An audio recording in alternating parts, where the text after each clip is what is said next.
just Swamiji being in your third eye. Release everything. Don't, have an active inner image. Just connect to Swamiji in the space of oneness. Deep oneness and feeling connection. Now, all of you, I have actually projected something to all of you. Please start seeing what is it that I'm projecting through my third eye. Yes. See Xin Weng, try and see. I did it with you. I saw a triangle of blue eyes and a green mountain. Malisiwang. Oh, Nithyananda Ma, that's wonderful. I request you to go a little further into it. How about the rest of you? Ma Xingwang, yeah, Ma Margarita. Yes, anyone can manifest this powers. Actually, it's a very simple power. This tests your visualization capacity to hold what is it that you want to manifest as a reality. So keep going. This is nice. Let's all chant the Mahavakya for 1 minute. I'm just going to give you 1 minute. Remember, I've already projected. Connect to Swamiji in the third eye and scan what is it that I've projected in your third eye.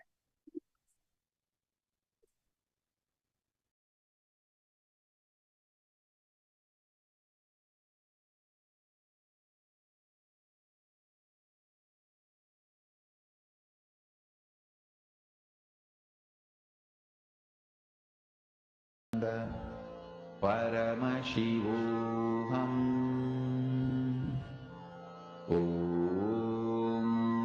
Nithyananda Paramashivoham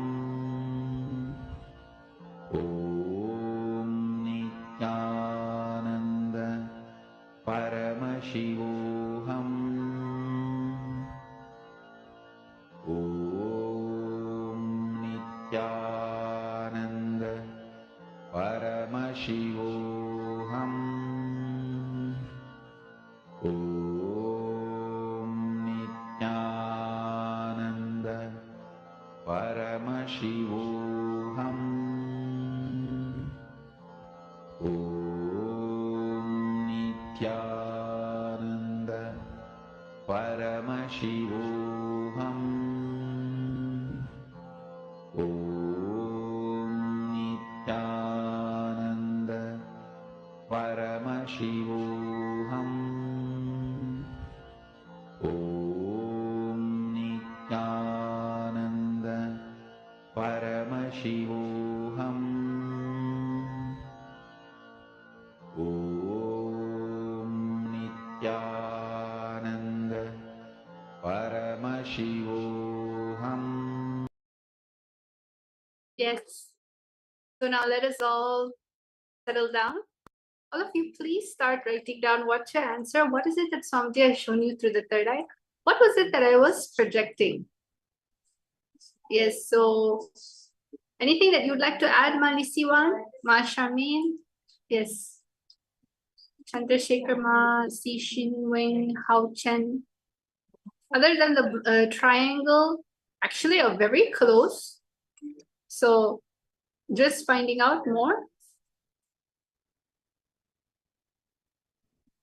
Giving all of you a few more seconds to type out, and I'm going to be telling you and revealing to you exactly what was shown through the third eye.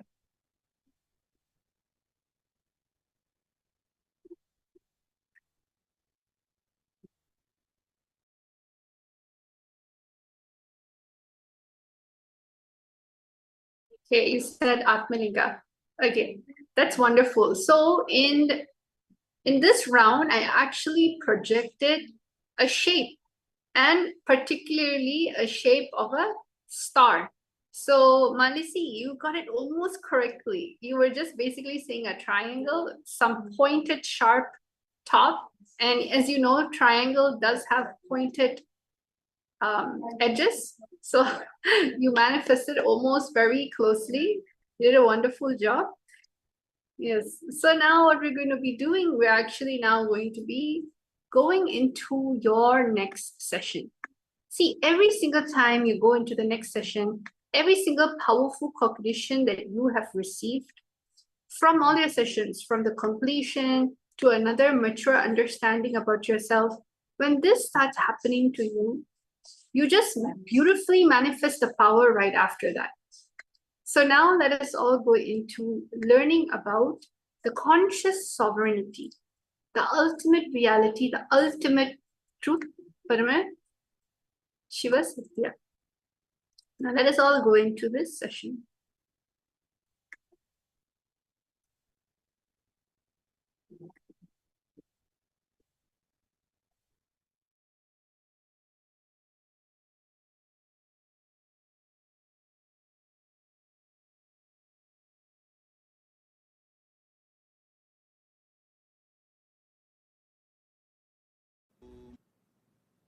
Today the subject I want to address, AI and yoga.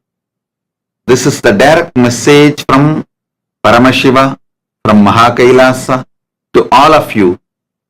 Listen.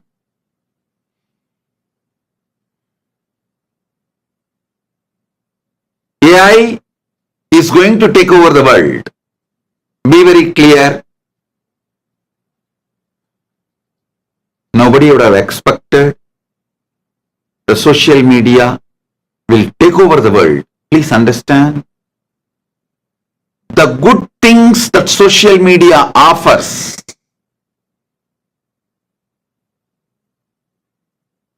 knowledge and information, is democratized and made available to everyone freely. That's a main good thing social media offers. Even though there are so many other things, the bad side effects, nobody is bothered and nobody is going to bother about it. Social has taken over the world. Same way, whether there is going to be some bad things or unexpected things, AI is going to take over the world. It's a fact. AI is going to take over the world. Be very clear.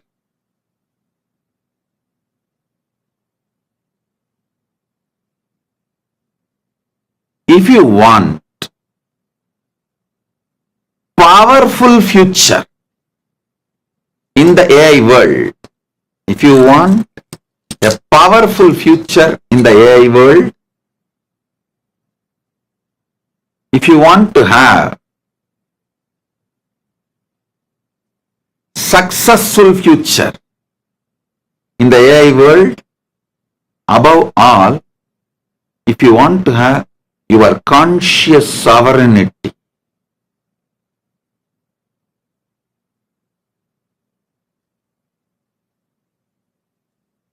decide for yoga. Listen. Few important truths from Paramashiva, directly from KAILASA. Listen. The consciousness you feel inside you, that you exist, the experience of yourself, the individual self. In Sanskrit, we use the word Pratyagatma Chaitanya Jakratam. In English, I use the word conscious sovereignty, the independent intelligence you experience as your conscious sovereignty, your conscious existence. In Tamil, we use the word நான் என்று எப்போதும் உங்களுக்குள் இருக்கும் ஆத்மஸ்புரணம். நான் என்று உங்களுக்குள் நிறைந்து இருக்கும் ஆத்மஸ்புரணம் இந்த உடலை தாண்டி மனதைத் தாண்டி உங்கள் உயிராக உங்களுக்குள் நிறைந்திருக்கும் ஆத்மஸ்புரணம். In Sanskrit, we use the word Pratyagatma Chaitanya Chakratam. In English, conscious sovereignty, your independent intelligence. In Tamil, அகம் அகம் அகம் என்று உங்களுக்குள் நான் என்கின்ற உணர்வாக ஊற்றெடுக்கின்ற அகம் ஸ்புரணமாக இருக்கின்ற ஆத்மஸ்புரணம். Listen. This very individual experience of you about you manifests from Paramashiva. Paramashiva is the source, foundation, base, source material of your individual existence. Listen. Your Atma Spurana is centered on Paramashiva's Paramatma Spurana.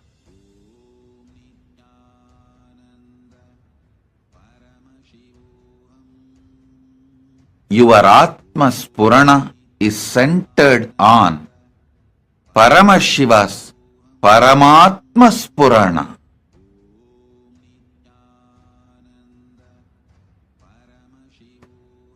Listen very carefully. If you say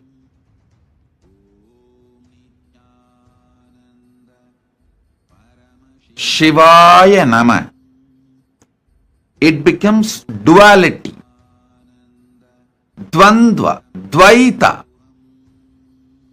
Shiva is separate, you are separate, you are surrendering to Shiva. That is the exact meaning of Shivaya Nama. You surrender to Shiva. You surrender I and mine to Shiva. So, the attitude is you are separate, Shiva is separate, and you surrender yourself to Shiva. If you say Shivoham, you are Shiva, again, it is the attitude, bhava of Advaita. It's called Advaita Bhava, meditating as you are Shiva. Even in that subtle, deep down, in your inner space, you feel there is something called Shiva, there is something called you, and that you is one with Shiva. Paramashiva's direct message from KAILASA. Listen.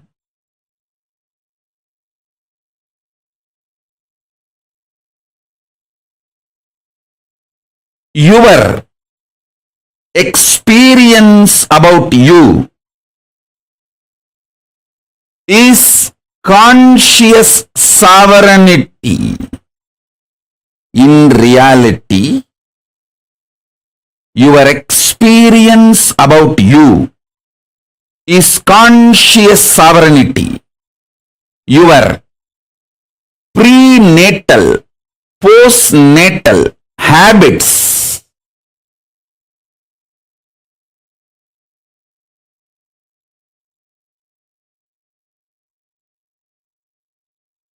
listen intensely.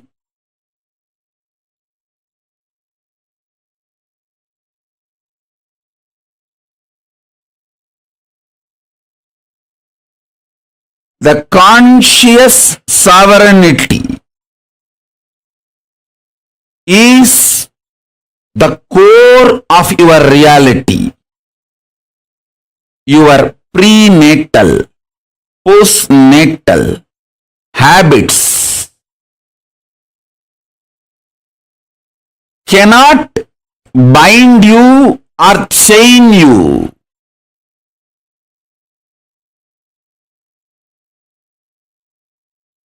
Prenatal habits are called karmas. Postnatal habits are called patterns. Both together can be called as mind. Mind which chains you, binds you with your prenatal, postnatal patterns, habits, attitudes, karmas cannot bind you in reality. Listen.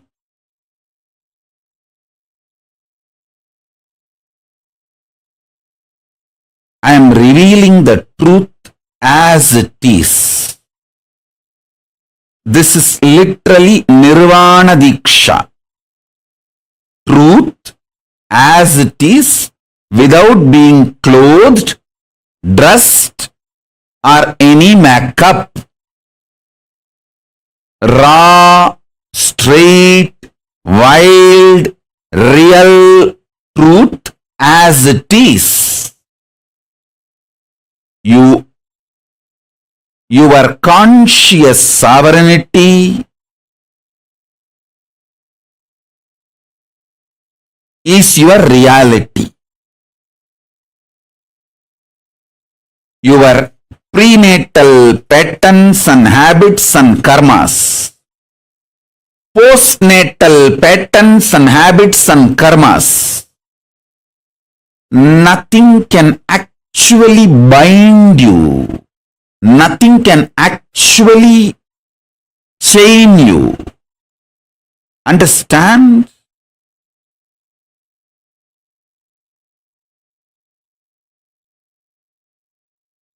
Your delusion, you are bound, itself is an illusion. Let me explain conscious sovereignty.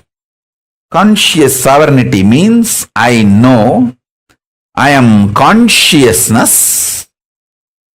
I manifested this body, this life, and I am going to be working on exhausting any bondage, chains put on me in the form of obsessive, compulsive behavior patterns, reactionary patterns,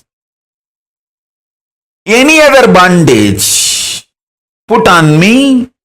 I will exhaust those karmas and break from those bondages. I will be ferocious and break those patterns and liberate myself, manifest powers, and reclaim my conscious sovereignty. This is my life. How many ever births I take, I know this is my life. Having this clarity, and whether you are facing a headache or headache giver or worst thing you think in your life. For some people, poverty is the worst thing. They're ready to die, but they don't want to live in poverty. For some people, death is the worst thing. They are ready to go through anything, but they don't want death. For some people, loneliness is the worst thing. They're ready to go through anything, but they don't want loneliness. Listen.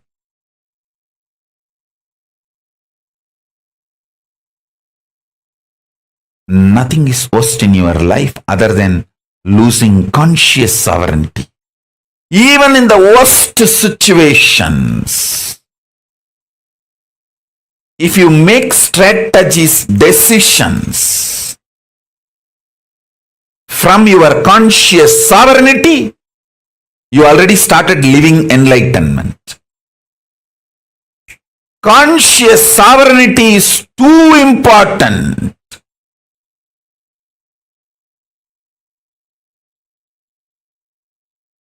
I'll give you some deeper understandings about this conscious sovereignty.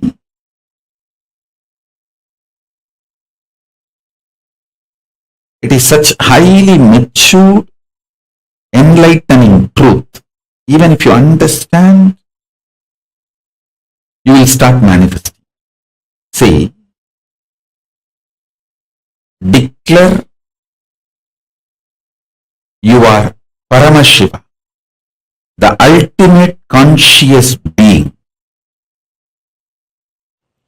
Even your self-doubt, self-hatred, self-denial, all these are part of your rejuvenation process. How Paramashiva has creation, sustenance, rejuvenation, delusion, liberation, all as part of him.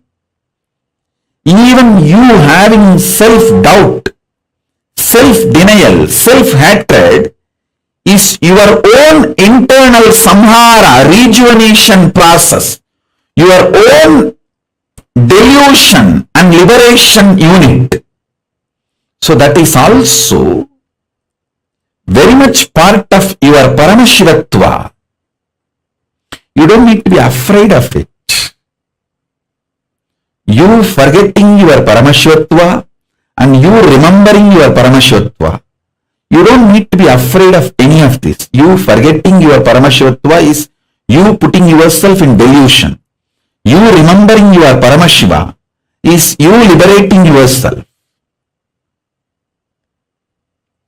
So you don't need to be afraid of your delusion, your liberation. Listen.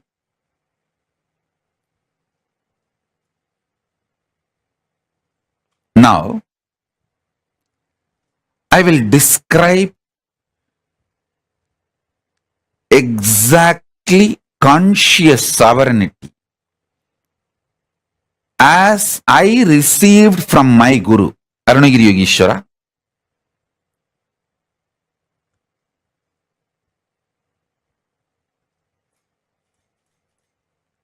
Listen intensely.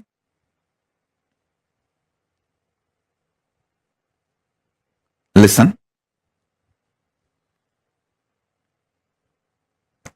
Paramashiva,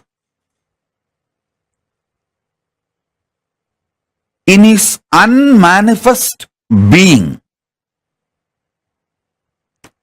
in his unmanifest state, he, me, you, all are one and the same. He manifests as creation, sustenance, rejuvenation, delusion, liberation. Listen. Creation means manifestation. Maintenance, sustenance, rejuvenation, destruction and rejuvenation together. Putting in delusion or getting out of delusion together. That is called Throbhava. Liberation. These are the 5 ways he manifests. The unmanifest Paramashiva manifests in these 5 ways. And still he continues to remain as unmanifest also. Listen.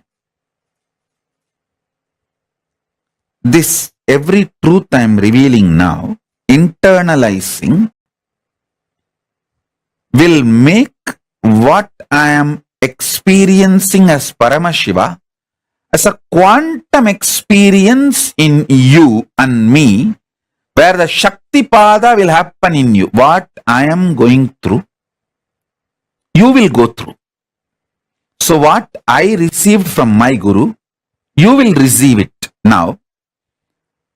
My Guru, Arunagiri Yogeshwara, Paramashiva himself, me, you, all three of us will vibrate in that same oneness frequency now through this quantum initiation.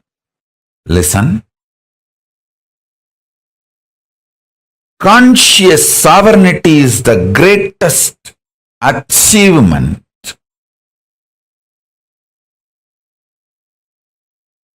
Human beings should achieve. Conscious sovereignty is the goal of life,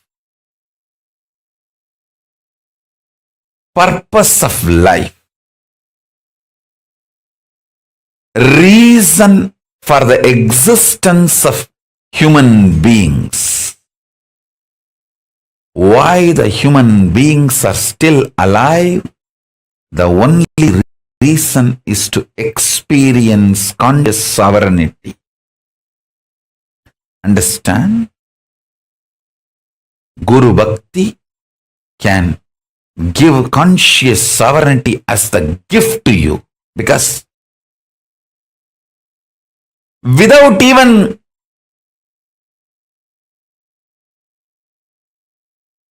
you struggling, it can be given to you as a gift. Understand few things.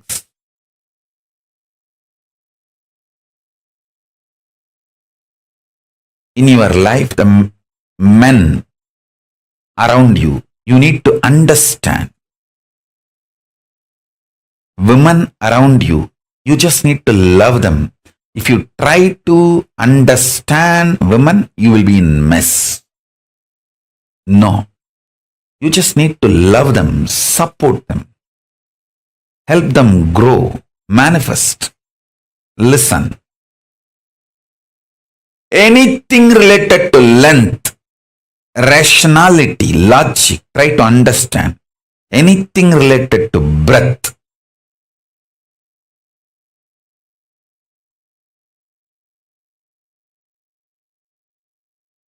art, heart, emotion. Love them. Love it.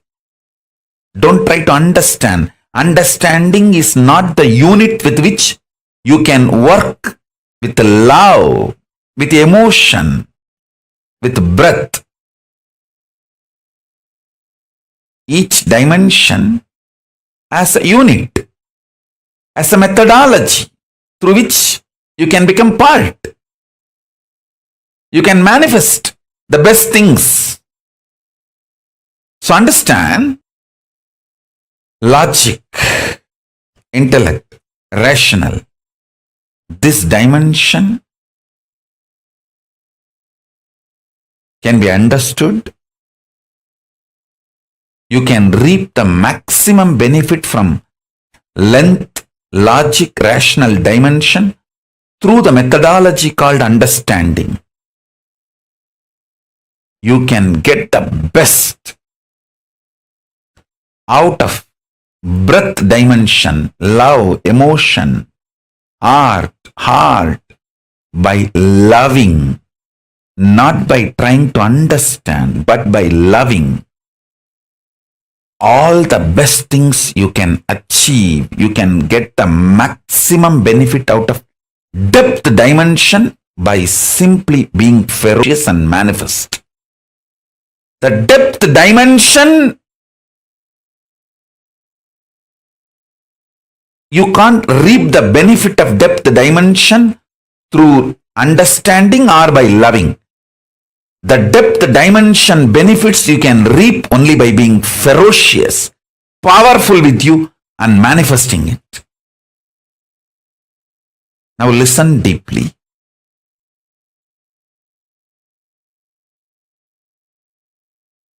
I'll give you elaborate examples.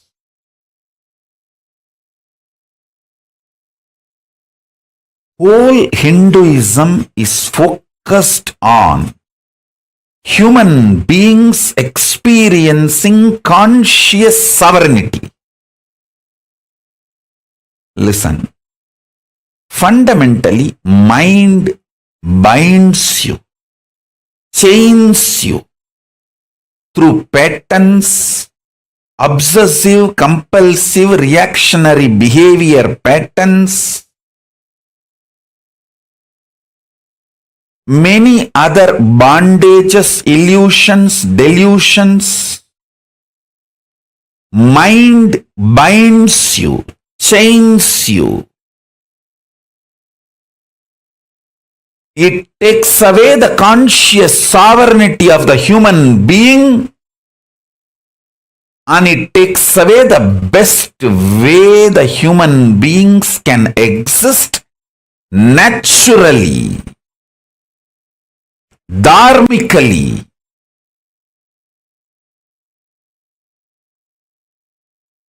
A simple human existence.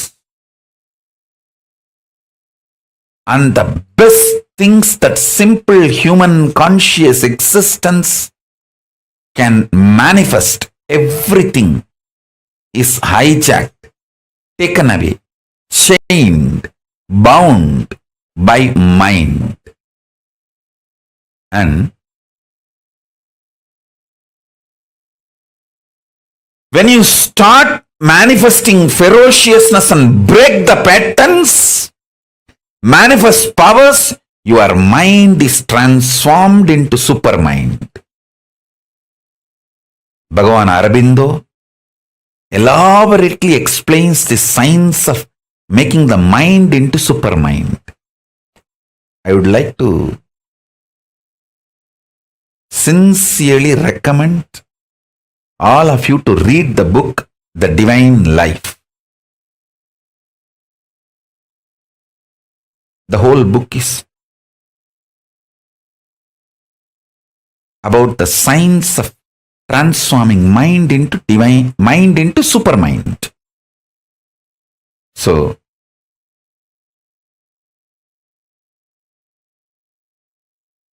listen.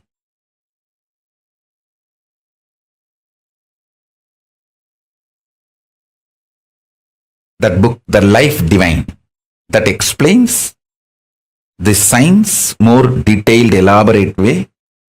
I'll be very happy if all my disciples get that book, all my followers get that book and read. Conscious sovereignty becomes your reality just by spending your time and space to understand, cognize, realize conscious sovereignty. No other pre-qualification is required. Listen. You spent a lot of time and space in forgetting your conscious sovereign state.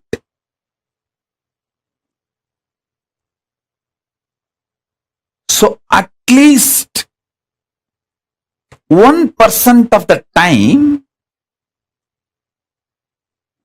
you need to spend now. Listen, the time you spent to forget your conscious sovereign state,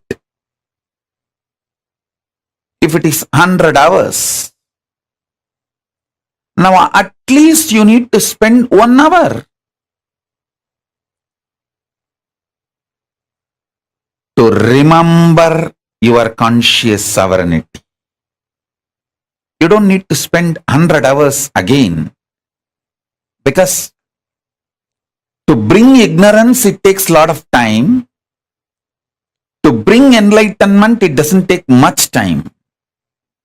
It doesn't take same time. 1,000 years, your room was in darkness. You don't need 1,000 years to light that room. Just one candle is enough. One lamp is enough. The room is lit. So, you need to spend at least 1% of the time, but you need to spend time and space. Be very clear. So, drop your self-doubt, self-hatred, self-denial.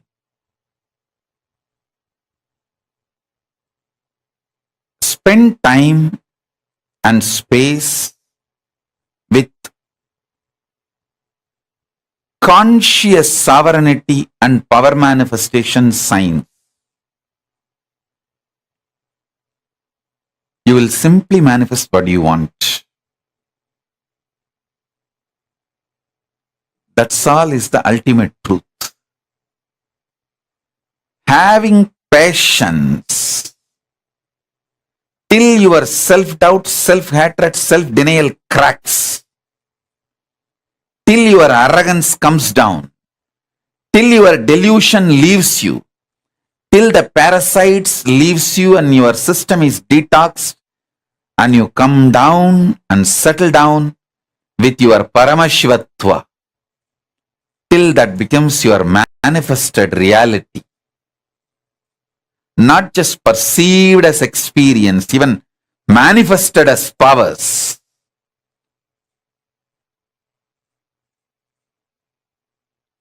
Spend time with conscious sovereignty, truth, and Paramashivatva.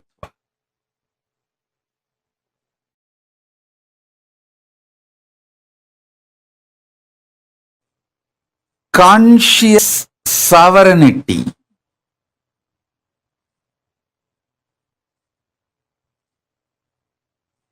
is manifested by you being and radiating your conscious sovereignty continuously.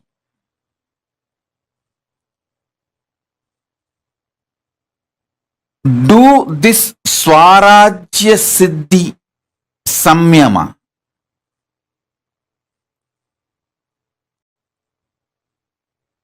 This is the Samyama to achieve conscious sovereignty. Listen. This Swarajya Siddhi Samyama means Samyama for the conscious sovereignty I directly received from Raghupati Yogi and Isakki Swamigal. Isakki Swamigal, till the end of his life, he practiced this Samyama. Raghupati Yogi taught me from the yogic angle. Isakki Swami gave me as a Shaktipada itself. Now, this is the message from Paramashiva. Listen very deeply. I am going to initiate all of you. Do the Shaktipada and Shaktinipada of this Samyama. This Samyama has two layers. Swarajya Siddhi Samyama, Swarajya Shakti Samadhi. I am going to initiate both the layers. So better all of you settle down. Listen. All of you listen intensely. I'll explain both the levels. Swarajya Siddhi, Swarajya Shakti. Swarajya Siddhi. Listen. You are Paramashiva.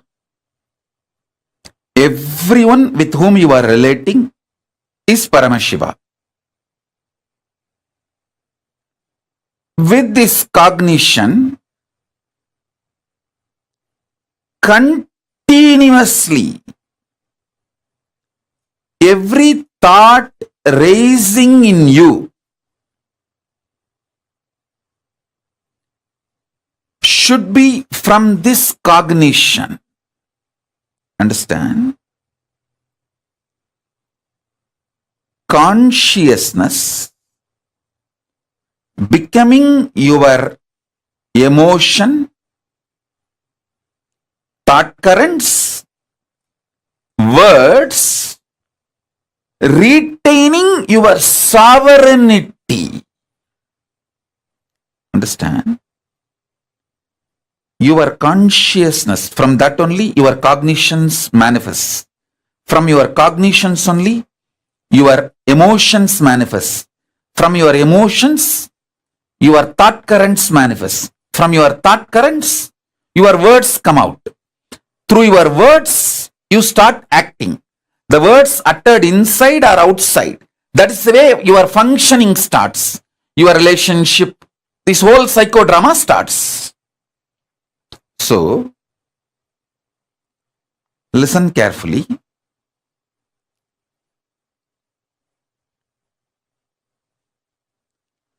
Your consciousness manifesting as your cognition, as your emotion, as your thought current,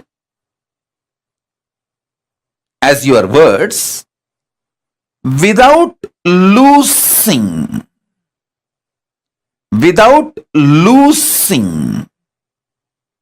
your sovereignty. Then you achieve Swarajya Siddhi. Anyone in this world can start practicing it.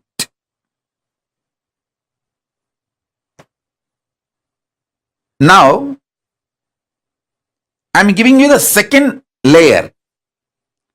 Swarajya Shakti Samadhi. This is the Samyama. Samadhi. You need to manifest it intensely. Samadhi, which you need to manifest it intensely. For this, you need certain amount of ferociousness. Listen to the instructions deeply. Only one thing. 24/7. Remember, you are Paramashiva. Everyone with whom you are interacting is Paramashiva. And from this same space, your new cognitions should start manifesting. Your thought currents should start manifesting. Your ideas, emotions should start manifesting. Your words should start manifesting. And make sure all your communication is only through writing and showing, writing and showing, writing and showing. Because when you are not blabbering, all your verbalization is blabbering. When you are not talking blah blah blah blah blah blah blah blah,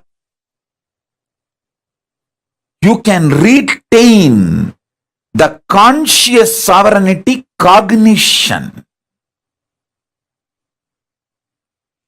If you make your communication only through writing, you can always make sure, yes, I am from that space. I am here as Paramashiva, and here is this Paramashiva.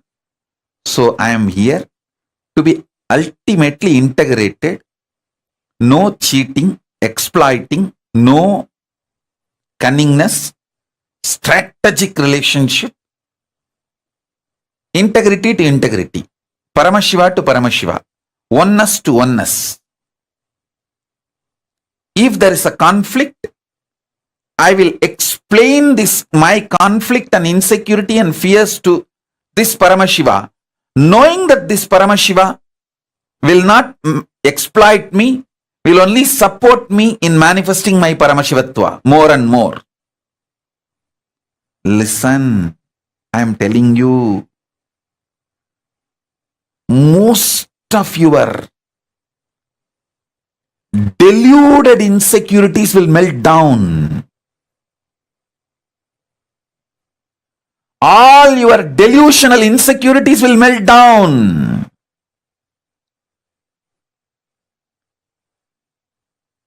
You will know only the real problems and you will be able to solve it. Listen.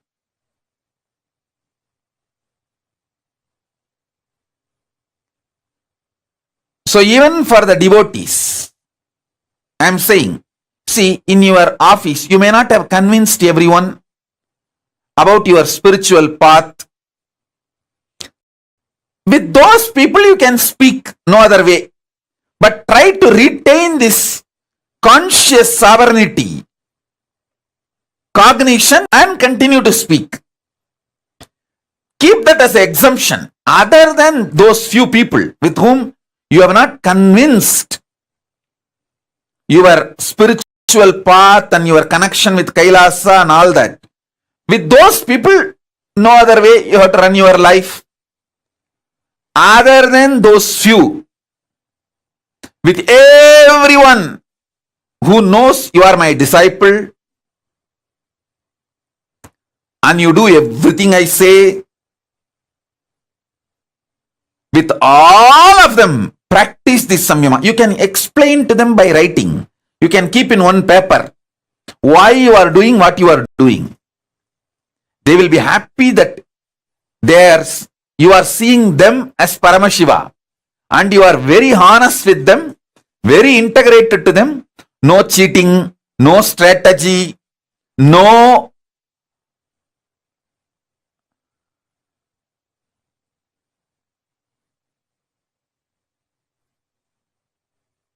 cunningness.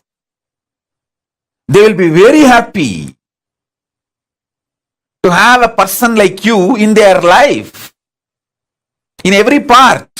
I have seen Isaki Swami constantly manifesting this samadhi. Whenever he sits in samadhi, he will do that only. He will never speak. He will have a slate and anybody comes for blessings, support, anything, he will just write and show. And clean, write and show. And clean, write and show. That's all. If you demonstrate it, the power, the whole world will start realizing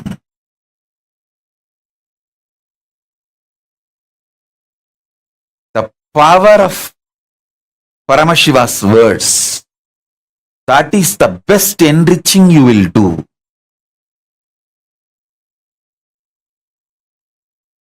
Your whole consciousness, body, mind, brain, emotions, everything will be detoxed. Paramashiva will start manifesting. Just this one samyama, this one samadhi. Listen carefully. The idea, perception, experience you carry about your past, when that starts changing, your future will start changing. This samyama, Swarajya Shakti Samadhi Samyama, will make your idea about your past change. Your life will be detoxed so much. Your perceptions about past will disappear. You will feel so much of joy, ecstasy, fulfillment. I tell you, when you guys suffer, I feel so much sympathy seeing you all, because 99% of your suffering is just delusion centric. The remaining 1% is not suffering.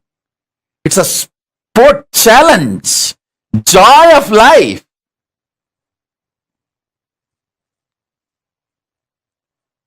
Ecstasy of life.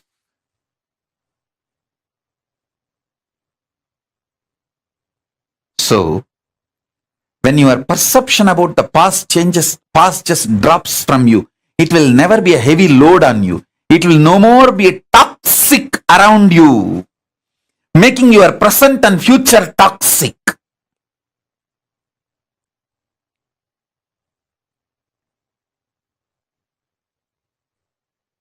So understand?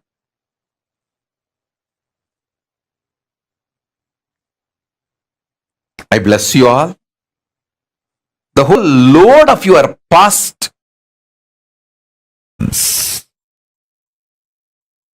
if you make strategies, decisions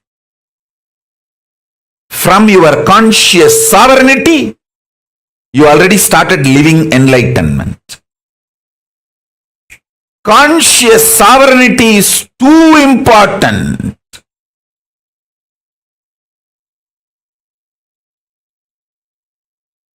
I'll give you some deeper understandings about this conscious sovereignty.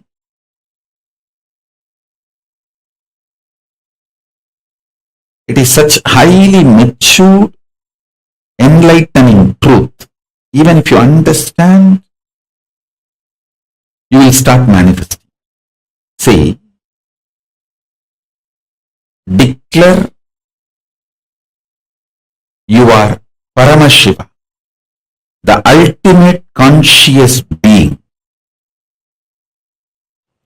Even your self-doubt, self-hatred, self-denial, all these are part of your rejuvenation process. How Paramashiva has creation, sustenance, rejuvenation, delusion, liberation, all as part of him. Even you having self-doubt, self-denial, self-hatred is your own internal samhara, rejuvenation process, your own delusion and liberation unit. So that is also very much part of your Paramashivatva. You don't need to be afraid of it. You forgetting your Paramashivatva and you remembering your Paramashivatva. You don't need to be afraid of any of this. You forgetting your Paramashivatva is you putting yourself in delusion. You remembering your Paramashiva is you liberating yourself. So you don't need to be afraid of your delusion, your liberation. Listen.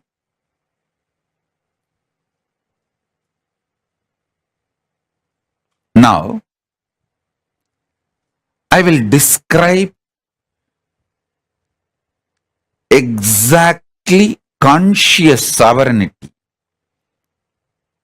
as I received from my Guru, Arunagiri Yogeshwara.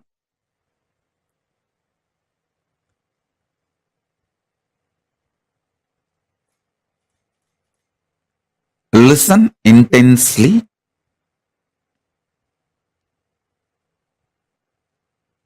Listen. Paramashiva, in his unmanifest being, in his unmanifest state, he, me, you, all are one and the same. He manifests as creation, sustenance, rejuvenation, delusion, liberation. Listen. Creation means manifestation. Maintenance, sustenance,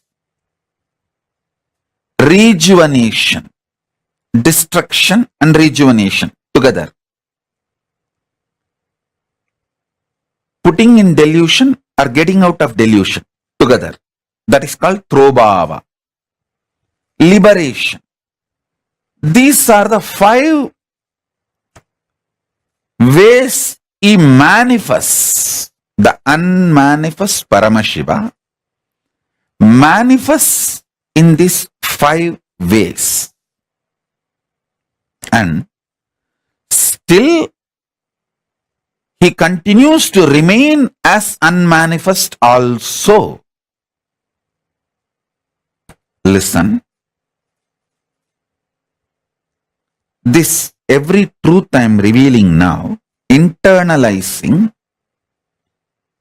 will make what I am experiencing as Paramashiva as a quantum experience in you and me, where the Shakti Pada will happen in you. What I am going through, you will go through. So what I received from my Guru, you will receive it now. My Guru, Arunagiri Yogeshwara, Paramashiva himself, me, you, all 3 of us will vibrate in that same oneness frequency now through this quantum initiation. Listen. Conscious sovereignty is the greatest achievement.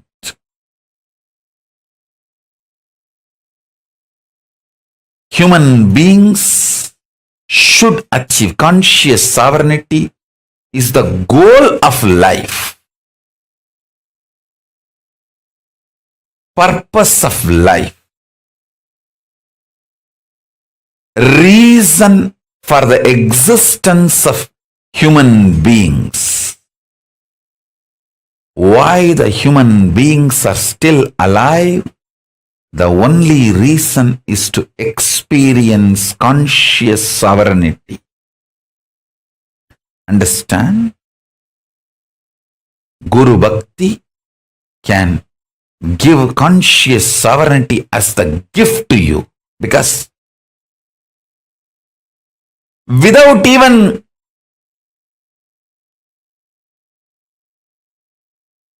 you struggling, it can be given to you as a gift. Understand few things.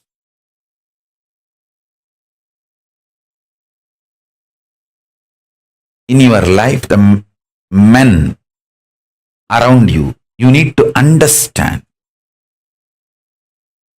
Women around you, you just need to love them. If you try to understand women, you will be in mess. No. You just need to love them, support them, help them grow, manifest. Listen. Anything related to length, rationality, logic, try to understand. Anything related to breadth,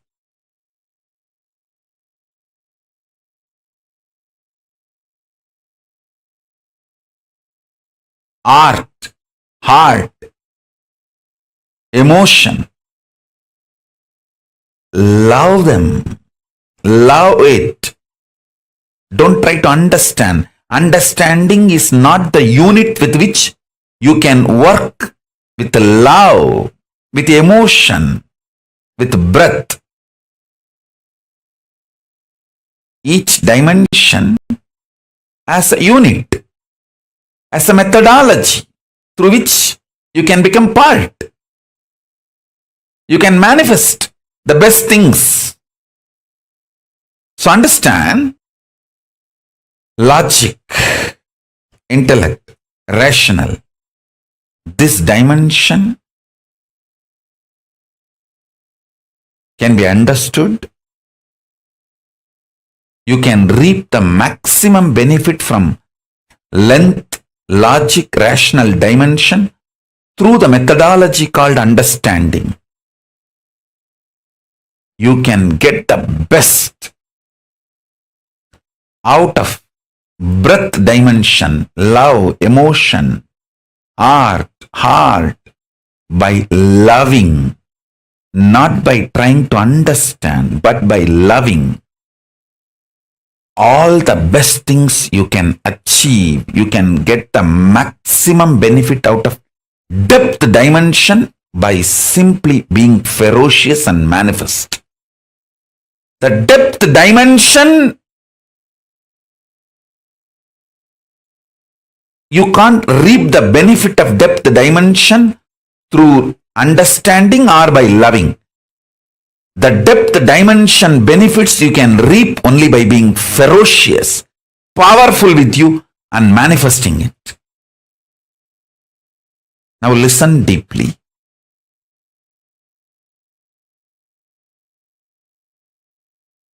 I'll give you elaborate examples.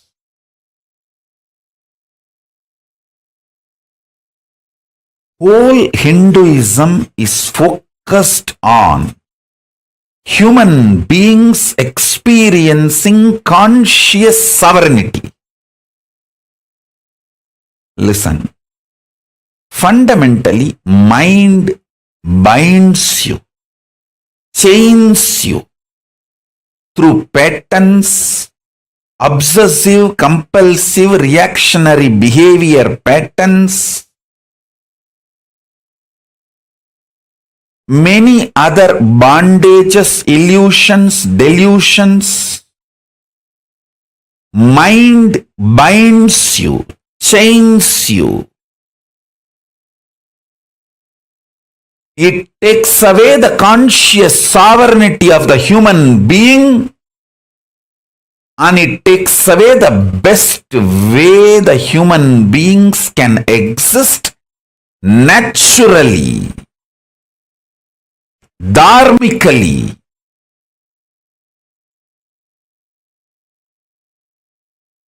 A simple human existence. And the best things that simple human conscious existence can manifest, everything is hijacked, taken away, chained, bound by mind. And when you start manifesting ferociousness and break the patterns, manifest powers, your mind is transformed into supermind. Bhagavan Aurobindo elaborately explains the science of making the mind into supermind. I would like to sincerely recommend all of you to read the book, The Divine Life. The whole book is about the science of transforming mind into divine, mind into supermind. So,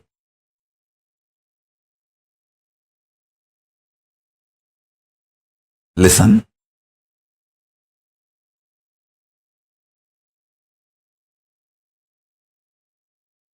That book, The Life Divine, that explains the science more detailed, elaborate way. I'll be very happy if all my disciples get that book, all my followers get that book and read. Conscious sovereignty becomes your reality just by spending your time and space to understand, cognize, realize conscious sovereignty. No other pre-qualification is required. Listen. You spent a lot of time and space in forgetting your conscious sovereign state.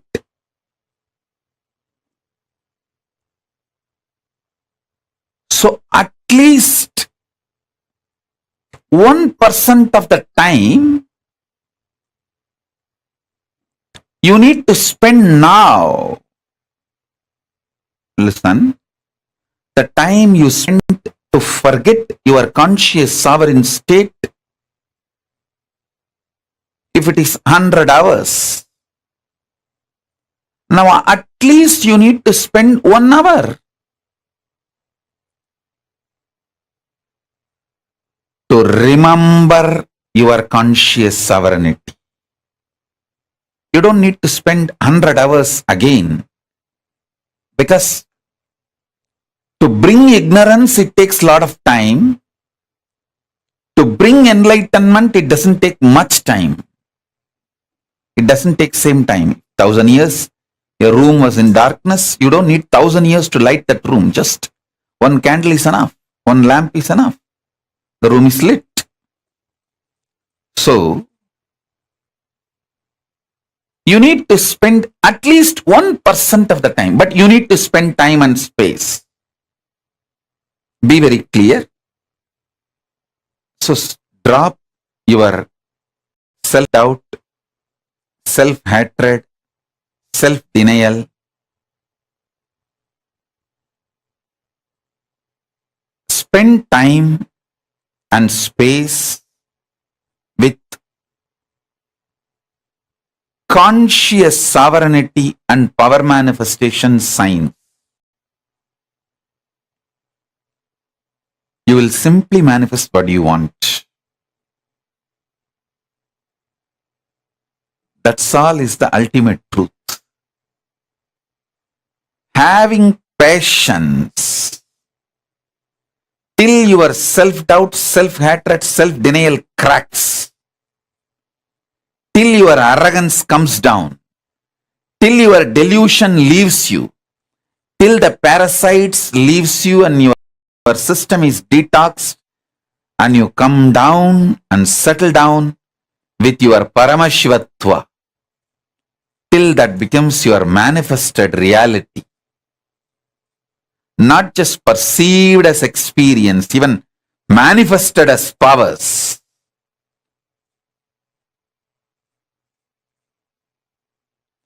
Spend time with conscious sovereignty, truth, and Paramashivatva.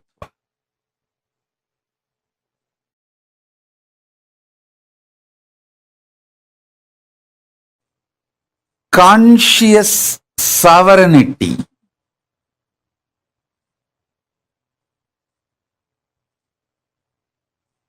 is manifested by you being and radiating your conscious sovereignty continuously.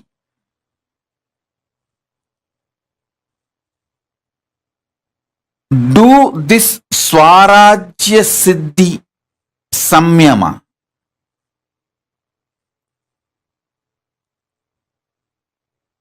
This is the Samyama to achieve conscious sovereignty. Listen. This Swarajya Siddhi Samyama means Samyama for the conscious sovereignty I directly received from Raghupati Yogi and Isakki Swamigal. Isakki Swamigal, till the end of his life, he practiced this Samyama.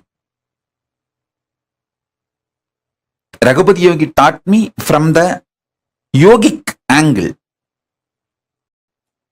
Isakki Swami gave me as a Shaktipada itself. Now, this is the message from Paramashiva. Listen very deeply. I am going to initiate all of you. Do the Shaktipada and Shaktinipada of this Samyama. This Samyama has 2 layers. Swarajya Siddhi Samyama, Swarajya Shakti Samadhi. I am going to initiate the layers. So better all of you settle down. Listen. All of you listen intensely. I'll explain both the levels. Swarajya Siddhi, Swarajya Shakti. Swarajya Siddhi, listen. You are Paramashiva. Everyone with whom you are relating is Paramashiva. With this cognition, continuously, every thought raising in you should be from this cognition. Understand? Consciousness becoming your emotion, thought currents, words, retaining your sovereignty. Understand? Your consciousness, from that only your cognitions manifest. From your cognitions only your emotions manifest. From your emotions your thought currents manifest. From your thought currents your words come out. Through your words you start acting. The words uttered inside or outside. That is the way your functioning starts. Your relationship, this whole psychodrama starts. So, listen carefully.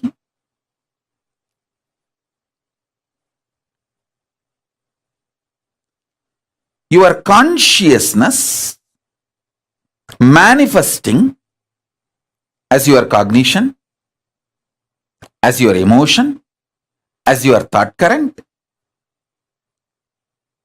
as your words, without losing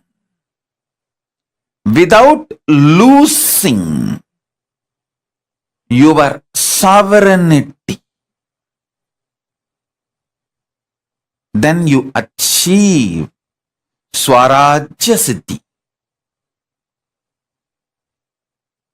Anyone in this world can start practicing it.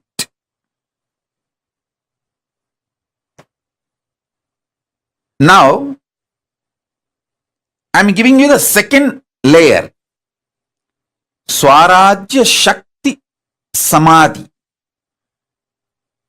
This is the Samyama. Samadhi. You need to manifest it intensely. Samadhi, which you need to manifest it intensely. For this, you need certain amount of ferociousness. Listen to the instructions deeply. Only one thing. 24/7. Remember, you are Paramashiva. Everyone with whom you are interacting is Paramashiva. And from this same space, your new cognitions should start manifesting. Your thought currents should start manifesting. Your ideas, emotions should start manifesting. Your words should start manifesting. And make sure all your communication is only through writing and showing, writing and showing, writing and showing. Because when you are not blabbering, all your verbalization is blabbering. When you are not talking blah blah blah blah blah blah blah blah,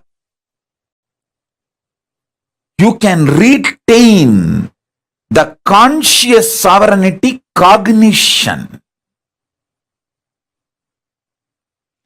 If you make your communication only through writing, you can always make sure, yes, I am from that space. I am here as Paramashiva, and here is this Paramashiva. So I am here to be ultimately integrated. No cheating, exploiting, no cunningness, strategic relationship, integrity to integrity, Paramashiva to Paramashiva, oneness to oneness. If there is a conflict, I will explain this, my conflict and insecurity and fears to this Paramashiva, knowing that this Paramashiva will not exploit me, will only support me in manifesting my Paramashivatva more and more. Listen, I am telling you, most of your deluded insecurities will melt down. All your delusional insecurities will melt down.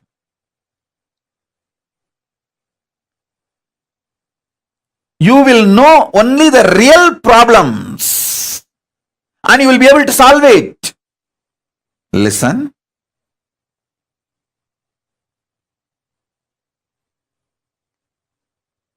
So even for the devotees, I am saying, see, in your office, you may not have convinced everyone about your spiritual path. With those people, you can speak no other way. But try to retain this conscious sovereignty, cognition, and continue to speak. Keep that as an exemption. Other than those few people with whom you have not convinced your spiritual path and your connection with KAILASA and all that. With those people, no other way you have to run your life. Other than those few, with everyone who knows you are my disciple and you do everything I say, with all of them, practice this samyama. You can explain to them by writing. You can keep in one paper why you are doing what you are doing. They will be happy that you are seeing them as Paramashiva and you are very honest with them, very integrated to them. No cheating, no strategy, no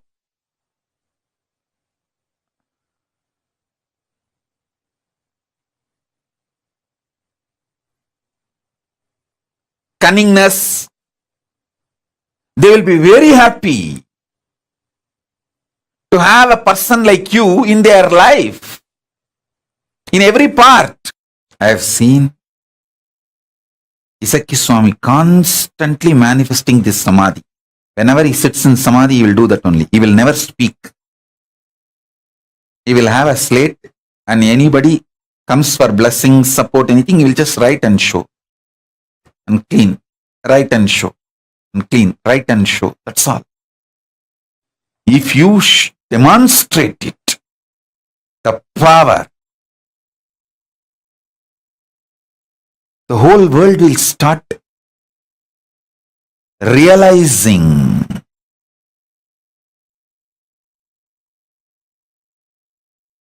the power of Paramashiva's words. That is the best enriching you will do.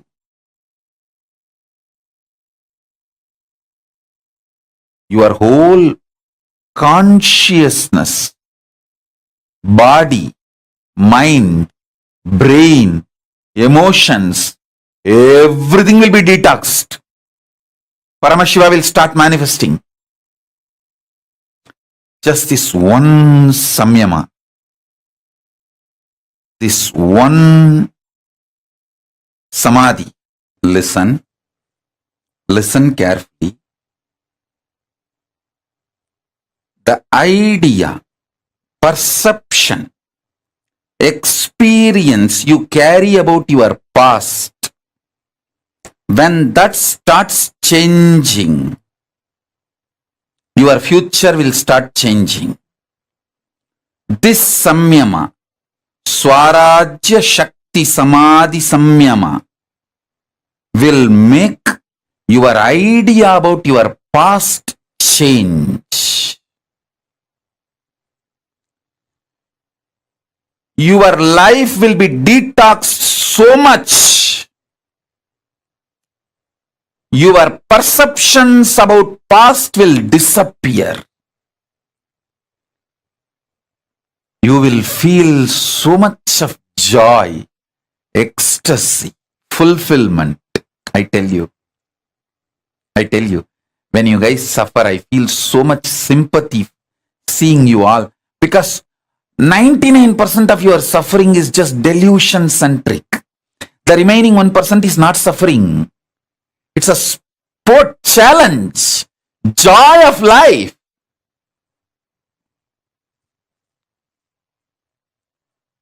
Ecstasy of life.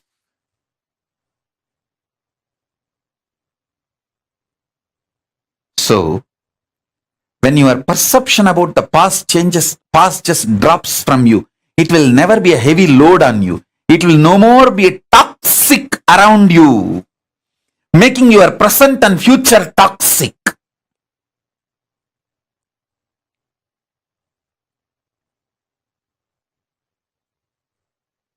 So understand?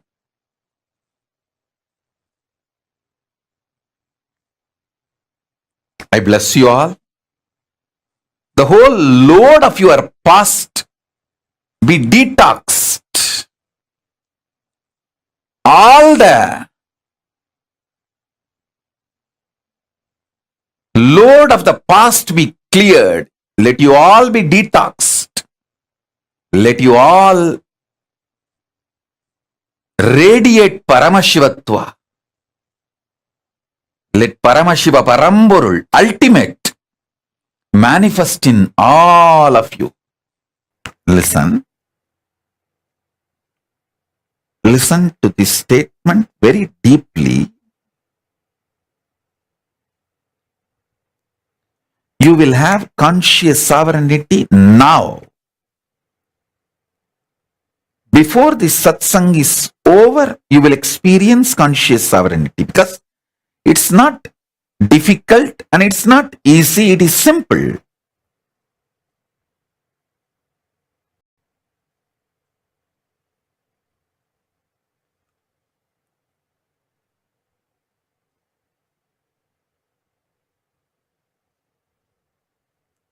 There are some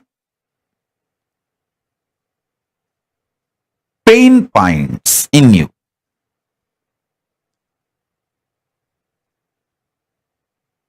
Like you feel, yes, I know change is inevitable, so I have to accept change. Okay, as long as this money is there in my life, I will enjoy. This person is there in my life, I will enjoy.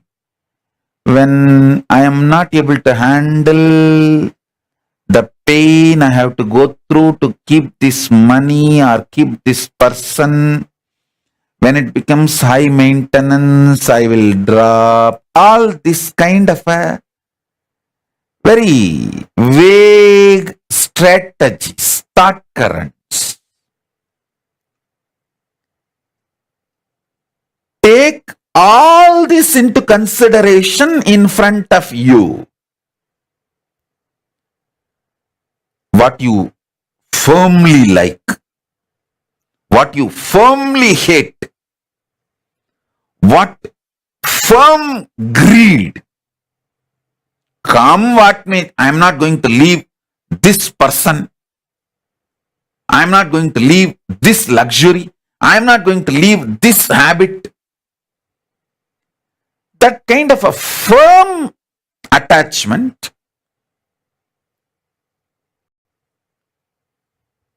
or some firm hatred. Come what may, I will never see this fellow again. Come what may, I will never go to that place again. Firm hatred, firm attachments are strategic hatred and strategic attachments. As long as he is good to me, I will be attached to him. When I feel he is not good to me and to my interest, I will throw him. I may even want to kill him. I may even want to discard him, not only from my life, he should not even be there in the whole. But all these kind of strategies, cunningness, all these kind of ideas, take everything into consideration in front of you. This whole thing is not compulsion on you, and you don't need to feel they are all binds you or chains you. You, conscious sovereign being, is above all this. Listen. You, conscious sovereign being, is above all this. Good, bad, self-doubt, self-hatred, self-denial, virtues of enlightenment, tyaga, love, selfishness, different things, sometimes extreme opposite, paradoxical. Even those qualities, those kind of people, those kind of experiences, all that can coexist in you. That coexistence does not need to be contradicting your conscious sovereignty.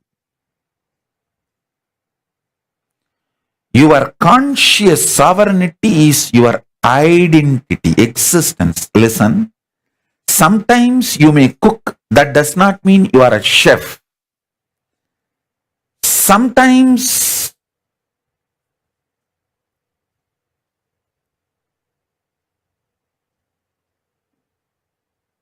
you may speak, that does not mean you are a speaker. Sometimes you may administer, that does not mean you are an administrator. Sometimes you may manage, that does not mean you are a manager. All this is periphery existence of you. The quantum existence, the actual existence of you is conscious sovereign being who plays with creation, maintenance, destruction, delusion, liberation. It is you who is playing all this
மரகதமே வைரமே பொன்னே புகழ் சேர் பொன்மலையே சோதி வடிவான ரூபனே என் குருநாதா என் குருநாதா என் குருநாதா அஞ்ஞான கடல் நீங்கி கணக்கு ஆத்ம ஞானம் அளிப்பாய் குருநாதா நித்யானந்தா ஆத்ம ஞானம் அளிப்பாய் நித்யா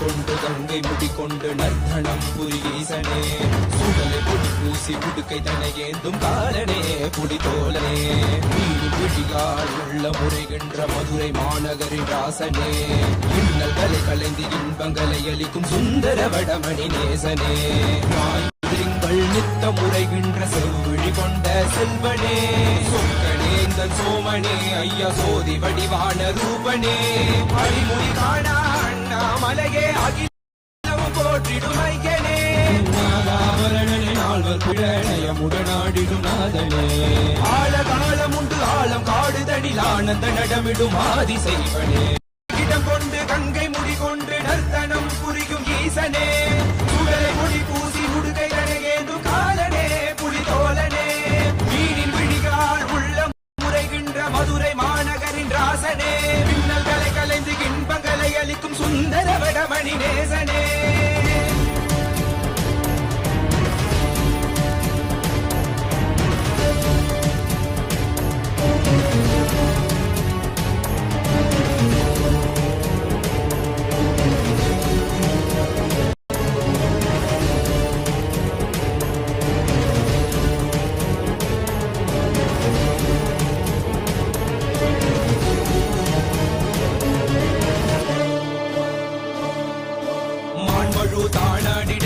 மங்கையவளிடம் கொண்டு நீயாடி வாடியாட்டு இருவினைகள் தீர்த்தருளவே நித்யனே இடவத்தின் மேலேறிவா என்றென்றும் ஈசனை தானாடிட புவிதனில் சுந்தரனை நீயாடிவா தினமும் நீல் விசும்பு தந்தருளவே தேசனே மலனே நீயாடிவா இமையோர்கள் இன்னலை கலந்திடும் தேவா தேவாதி தேவா சதா சிவா பாபா குருவாக வந்து திருவருள் புரிவாய் நித்யானந்தனே முக்தி தரவாவா பிறவியில் உரைகின்ற பிரமணே நீயாடிவா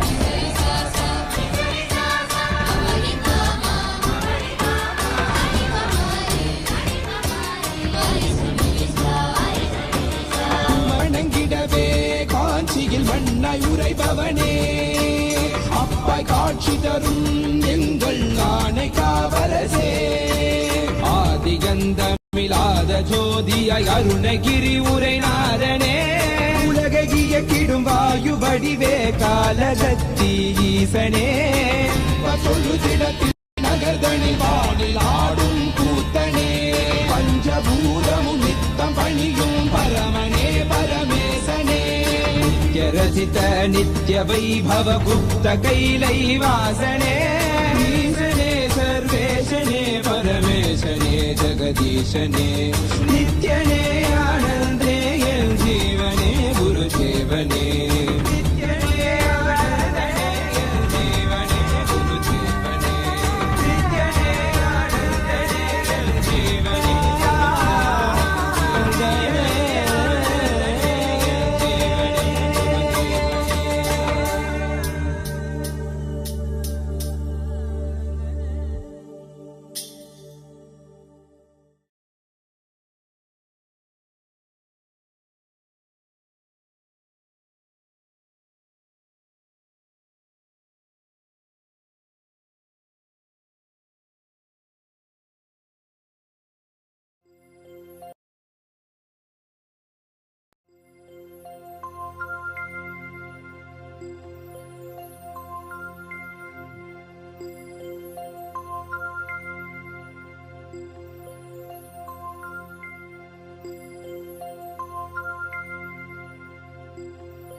प्रशक्यशाकिने नमो वयं वै श्रवणाय कुर्महे रामे कामाय मह्यं कामेश्वरो वै श्रवणो ददातु कुबेराय वैश्रवणाय महाराजाय नमः சனடி போற்றி சிவன் சேவடி போற்றி நேயத்தே நின்றடி மலனடி போற்றி மாயப்பிறப்பருக்கும் மன்னனடி போற்றி சீரார் பெருந்துரையினம் தேவனடி போற்றி ஆராத இன்பம் அருளும் மலை போற்றி ஈசனே சிந்தை கவலமந்த நேசனே நீ வருவாய் பூவோடு கனிகளை கொண்டு உன்னை பூஜித்தோ அருள் தருவாய் கலி என்னும் கடலினில் மூழ்கிட்டேயும்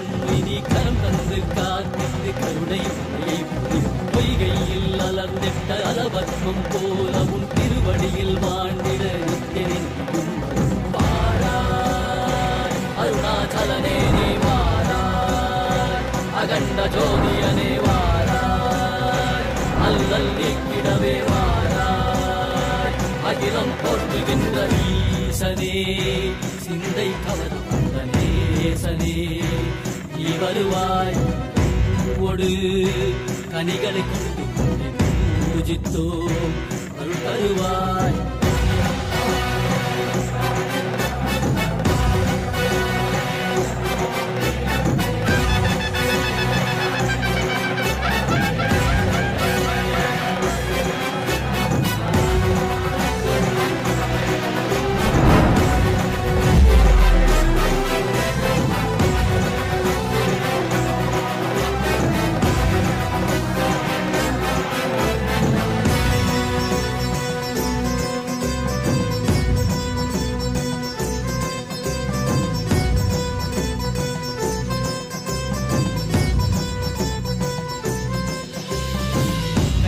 சூலமும் மெய்யினில் வில்வமும் நிறையா கடல் நீர் குடியோடு தரிசனம் அருளவா செம்பொன்மாட சிற்றவை தனிலே சிந்தை கவர்ந்த உன்னை சிக்கன பிடித்தேனே மண்ணும் புகழ் பெறும் நான் வரை நாயகா மதியினில் நிறைந்திடுவாய் மதி உணராதவர்க்கு மதி உணர் செய்திட வான்மழு நீ ஏந்திவா அறவாடிட சூழ்ந்திட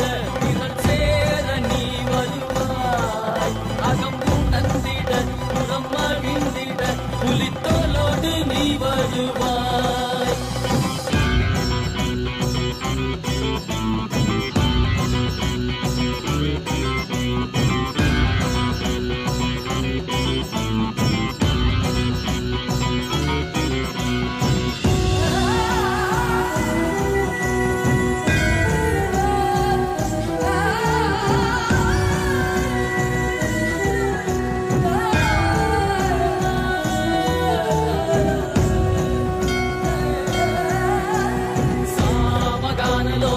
विमुक्ति कारणे नादिकेश दिव्य ब्रह्मरूपने मीनाक्षि शक्ति सहित सुंदरेशने अण्णामलै उदित नित्यानन्दने चित्त अचित्तெல்லாம் முன்னாலே இயக்கும் முன்னாலே உந்தன் கண்ணாலே சிகையில் அணிந்திட்ட மதியாலே மதியின் மொழியாலே தெளிந்திடும் வழியாலே ஜீவன் முக்தி பெற விழைந்தோமே திருவடியை தொழுதோமே வேள்வியாகினாய் கேள்வியாகினாய் கேள்வி காண பதிலுமாகினாய் ஒளியாகினாய் உலகமாகினாய் அதுமாகி அருள்படி தரும் கர்ம வினைகள் தீர்க்கும் காசிநாதனே எங்கள் கர்மம் போக்கி எம்மையாலும் நேசனே ஏகாந்தமாக ஏக பாதம் தூக்கியே மணியாரை காக்க வேண்டும் நித்யானந்தனே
एकबिल्वं नित्यार्पणं त्रिसाहैर्बिल्वपत्रैश्च अच्छित्रैर्कोमलैश्चुभै तव पूजां करिष्यामि एकबिल्वं नित्यार्पणम् एकबिल्वं नित्यार्पणम् सर्वत्रैलोक्यकर्तारं सर्वत्रैलोक्यपावनं सर्वत्रैलोक्यहर्तारम् एकबिल्वं नित्यार्पणम् एकबिल्वं नित्यार्पणम् नागादिराजवलयं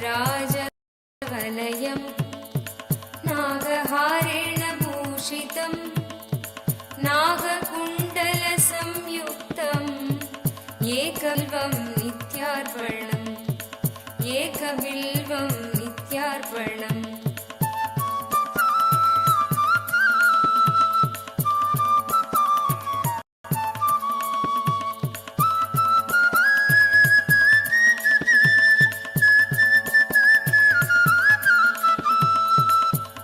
अक्षमालाधरं रुद्रं पार्वतीप्रियवल्लभं चन्द्रशेखरमीशानम् एकबिल्वं नित्यार्पणम् एकबिल्वं नित्यार्पणम् त्रिलोचनं दशभुजं दुर्गादेहोर्तधारिणं विभूत्यर्चितं देवम् एकबिल्वं नित्यार्पणम् एकबिल्वं नित्यार्पणम् त्रिशूलधारिणं देवं नागाभरणसुन्दरं चन्द्रशेखरमीशानम् एकबिल्वं नित्यार्पणम् एकबिल्वं नित्यार्पणम् गङ्गाधरं उमानादं पणिकुण्डलमण्डितं कालकालं गिरीशं च एकबिल्वं नित्यार्पणम् एकबिल्वं नित्यार्पणम्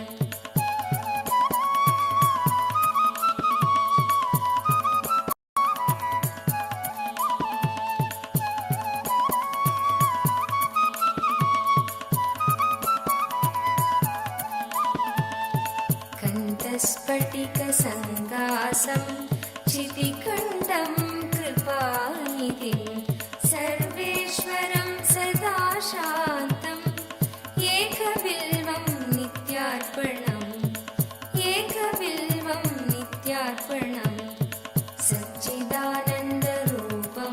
च पारनन्दमयं शिवं वागीश्वरं चिदाकाशम् एकबिल्वं नित्यार्पणम् एकबिल्वं नित्यार्पणम् शिविविष्टं सहस्राक्षं दुत्तुभ्यां च निषङ्गिणं हिरण्यबाहुं सेनान्यम् एकबिल्वं नित्यार्पणम् एकबिल्वं नित्यार्पणम् अरुणं वामनं दारं वास्तव्यं चैव वास्तुवं ज्येष्ठं कनिष्ठं वैशान्तम् एकबिल्वं नित्यार्पणम् एकबिल्वं नित्यार्पणम्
Today's Kriya, cure for anger.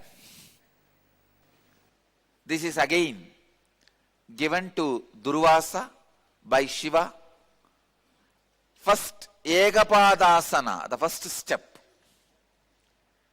Let me give you the instruction.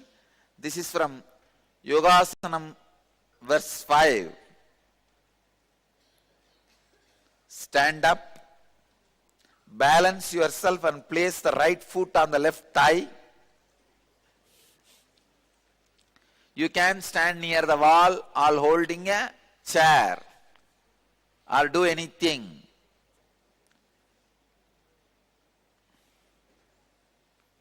Touch the knees with respective hands.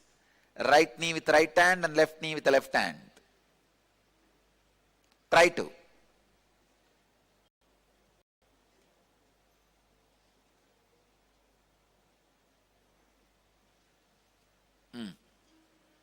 So in this posture, now you are going to do all the kriyas. That's why I am saying, if you want, go near the wall or catch a chair. Anything is okay. Because only this posture creates certain nervous alignment, electric nervous circuit, the energy circuit in you, which can awaken the energy to break the pattern of the anger in you. Now you will be so angry with yourself, you will be angry on anybody else.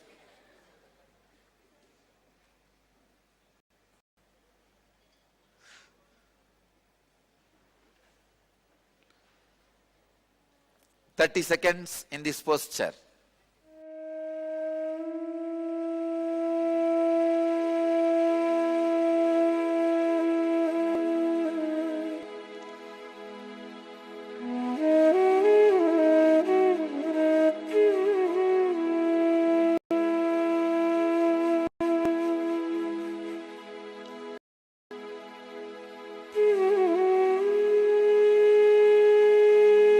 You can stand near the wall or holding chair or do anything.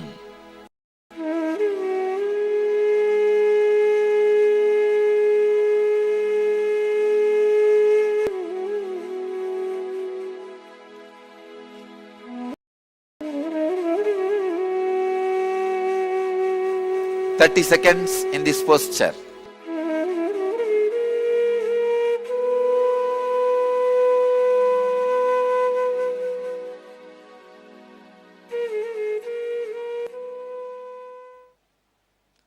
In this posture, do the Uddiyana Bandha.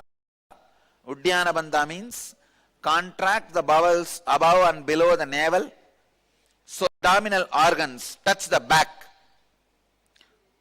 Do the Uddiyana Bandha 21 times. You can hold your hips. You can actually lean on the wall also, no problem. You can actually balance yourself on the wall, nothing wrong. But only in this posture that energy surge happens. Do the Uddiyana Bandha 21 times.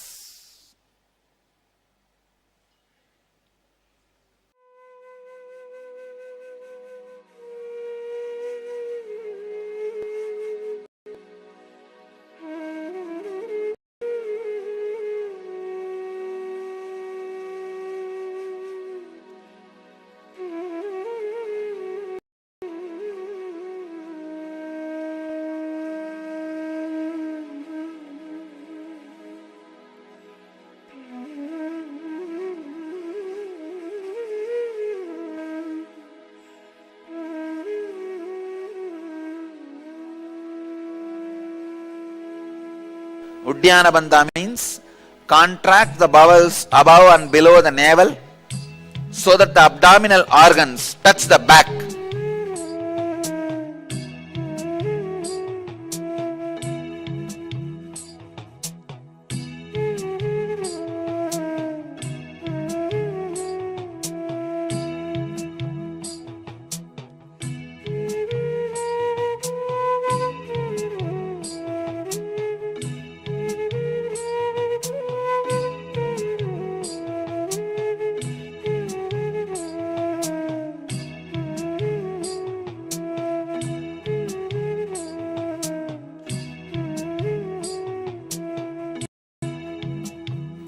You can hold your hips. You can actually lean on the wall also, no problem. You can actually balance yourself on the wall, nothing wrong. But only in this posture that energy circuit happens.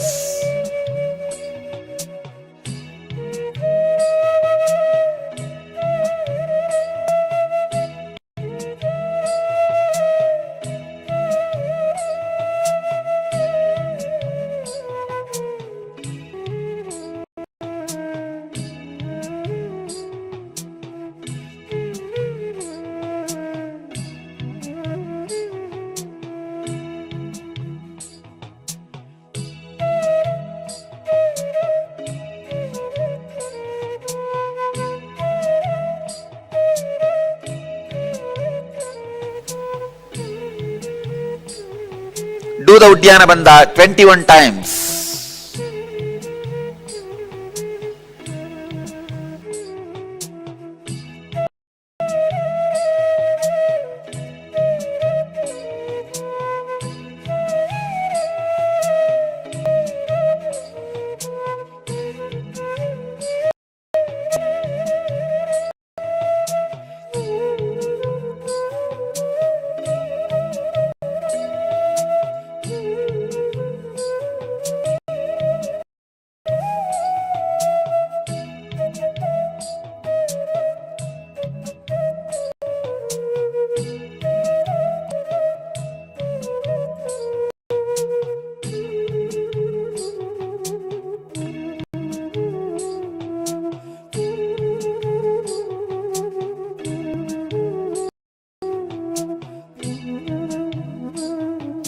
You can hold your hips.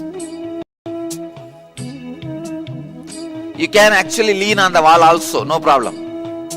You can actually balance yourself on the wall, nothing wrong. But only in this posture that energy circuit happens.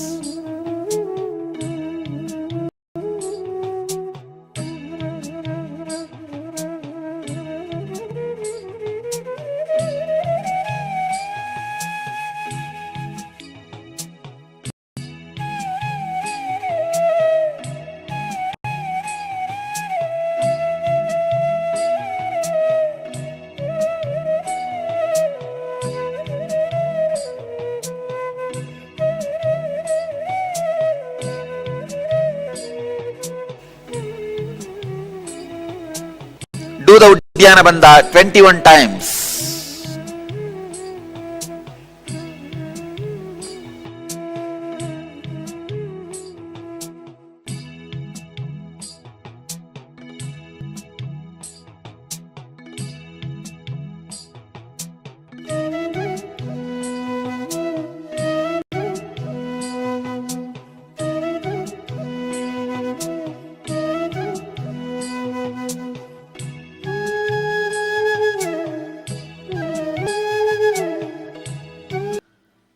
Next step,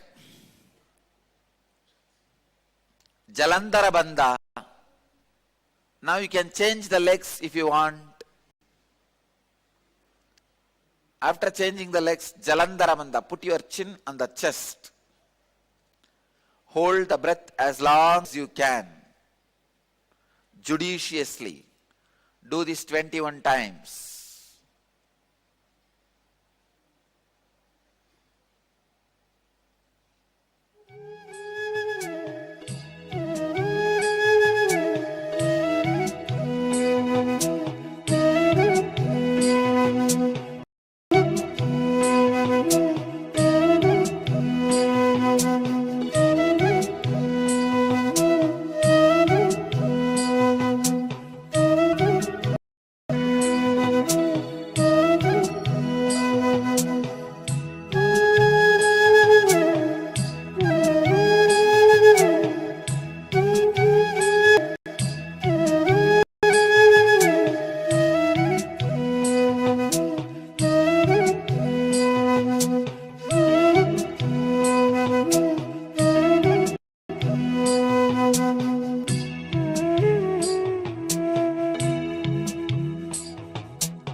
Put your chin on the chest. Hold the breath as long as you can. Judiciously.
Hold the breath as long as you can, judiciously.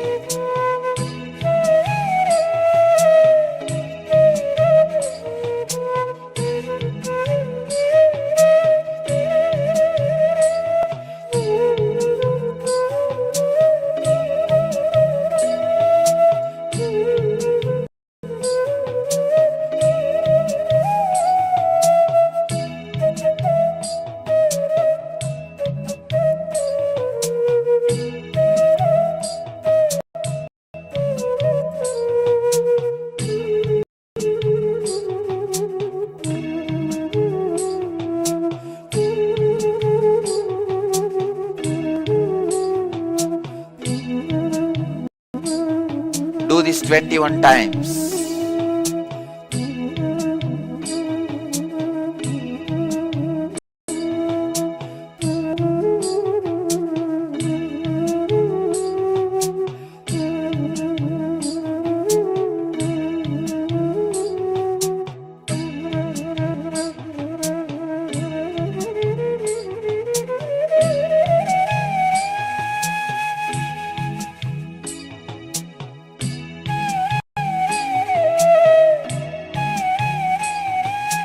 Hold the breath as long as you can, judiciously.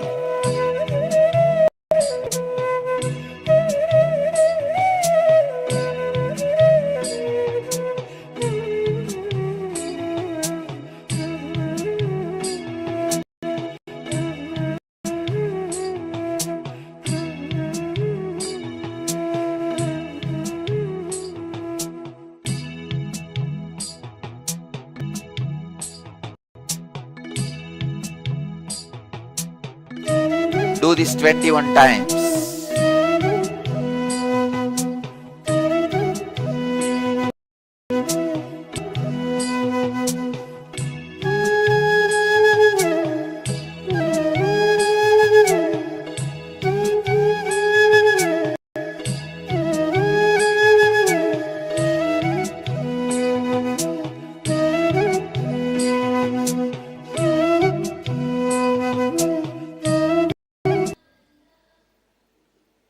Next, Bastrika, 21 times.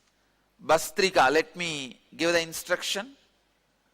Inhale like the bellows of the ironsmith and fill your stomach and blow the air out through both nostrils with bellowing sound. Do this 21 times.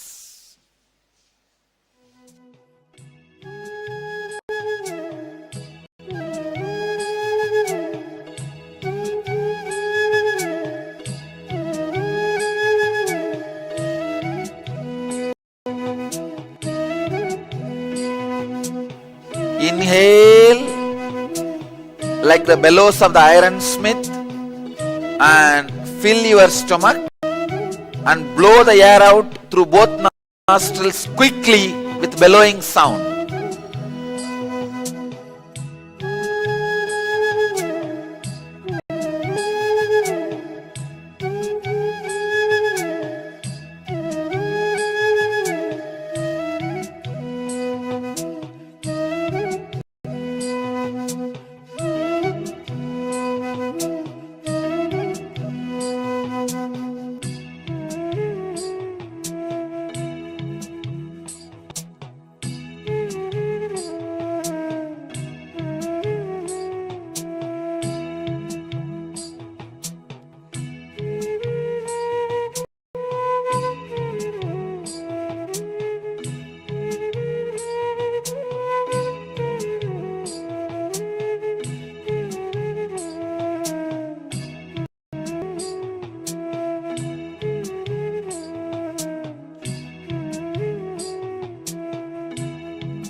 Like the bellows of the ironsmith and fill your stomach and blow the air out through both nostrils quickly with bellowing.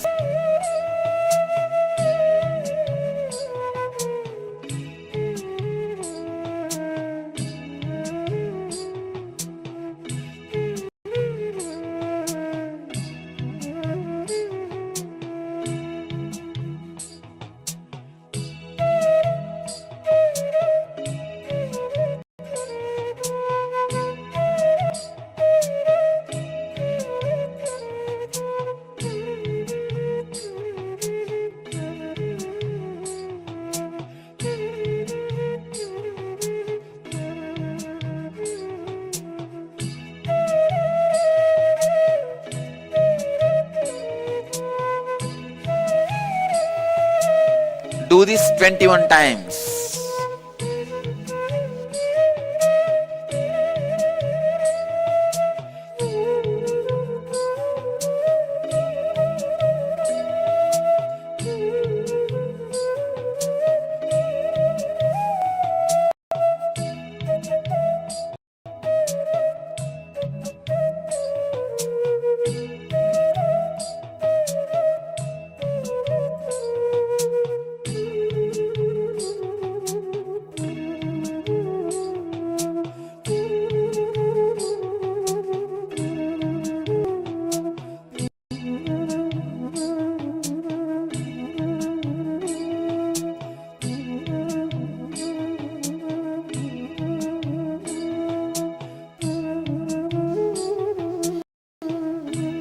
Do this 21 times.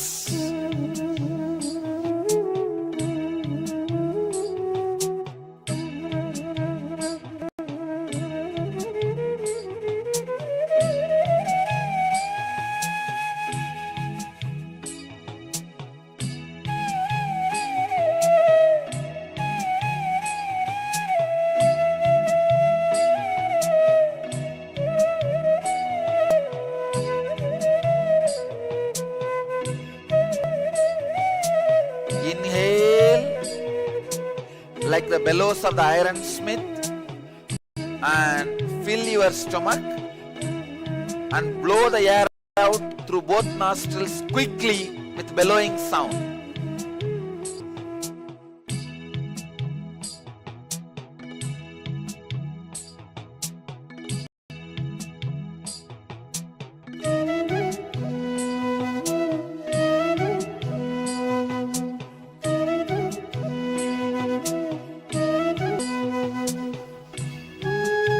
Do this 21 times.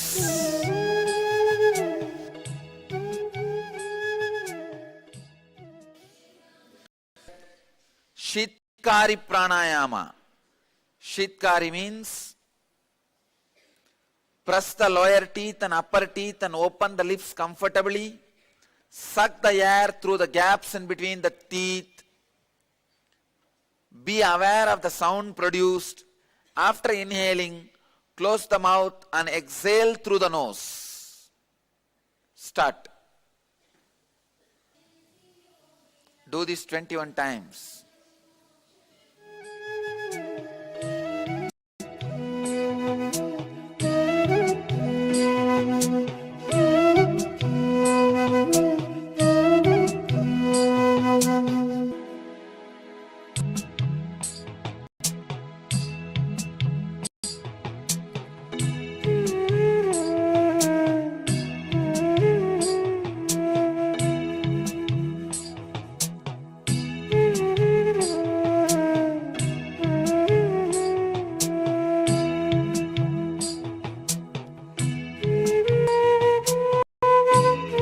Press the lower teeth and upper teeth and open the lips comfortably. Suck the air through the gaps in between the teeth. Be aware of the sound produced. After inhaling, close the mouth and exhale through the nose.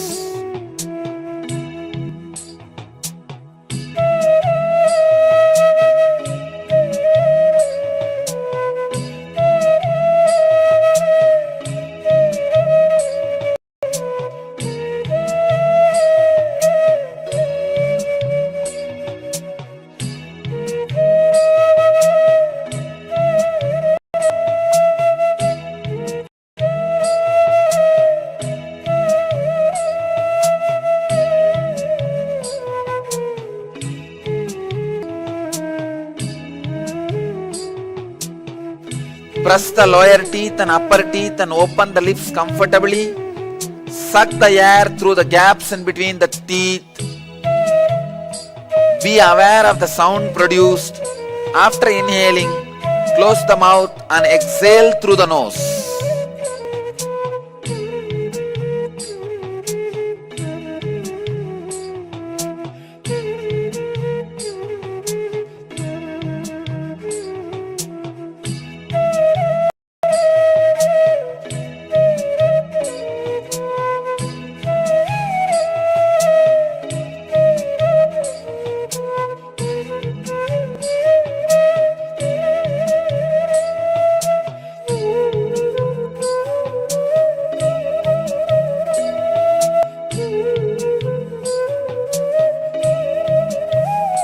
Press the lower teeth and upper teeth and open the lips comfortably. Suck the air through the gaps in between the teeth. Be aware of the sound produced. After inhaling, close the mouth and exhale through the nose.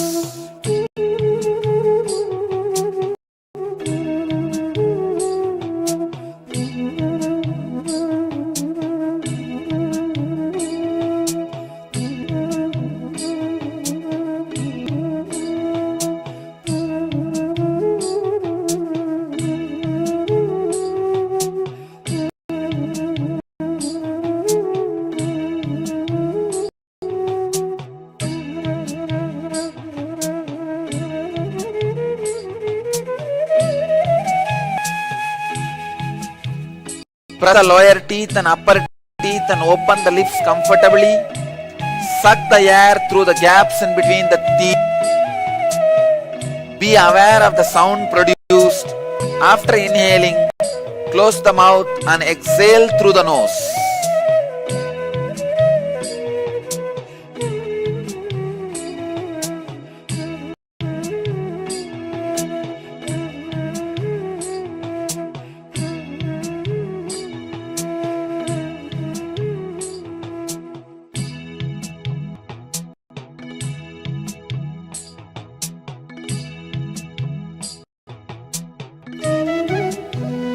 Do this 21 times.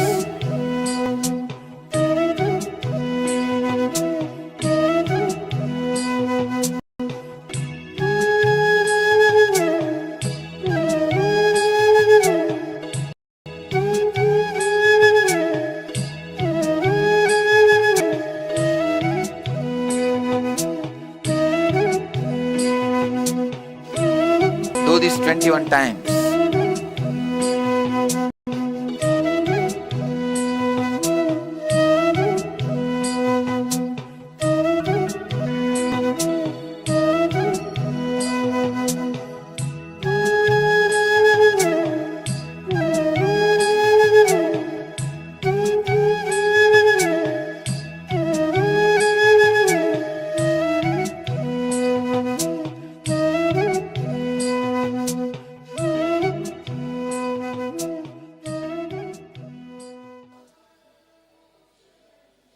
Next,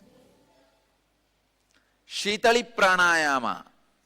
Shitali means protrude your tongue as much as possible. Roll the sides of the tongue like a tube. Now inhale through the tube formed by the tongue. And for a moment hold the breath. Exhale through both nostrils. Do this 21 times.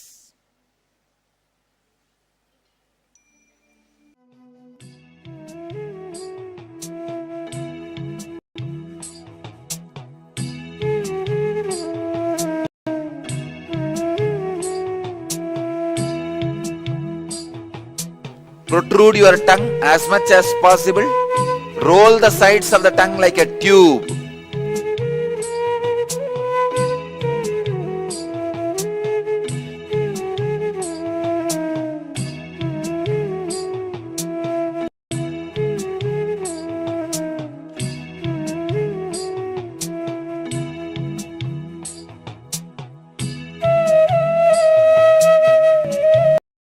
Now inhale through the tube formed by the tongue, and For a moment, hold the breath.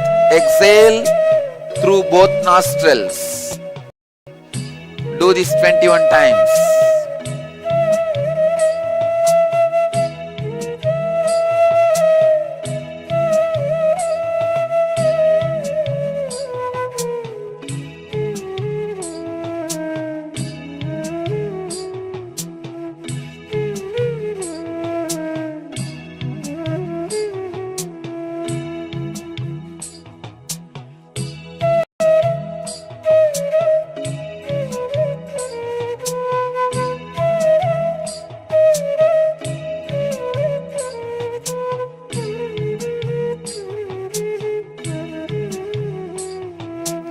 Now inhale through the tube formed by the tongue, and for a moment hold the breath.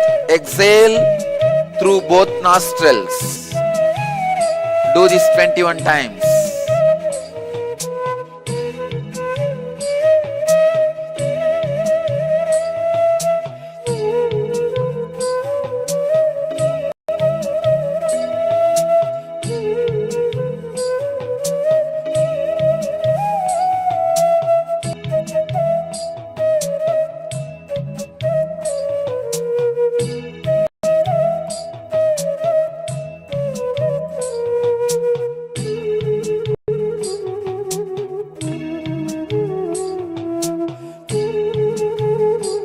Now inhale through the tube formed by the tongue, and for a moment hold the breath. Exhale through both nostrils. Do this 21 times.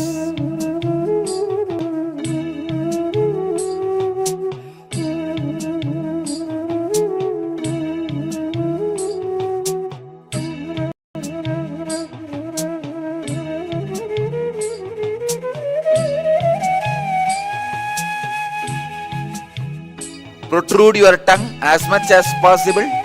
Roll the sides of the tongue like a tube.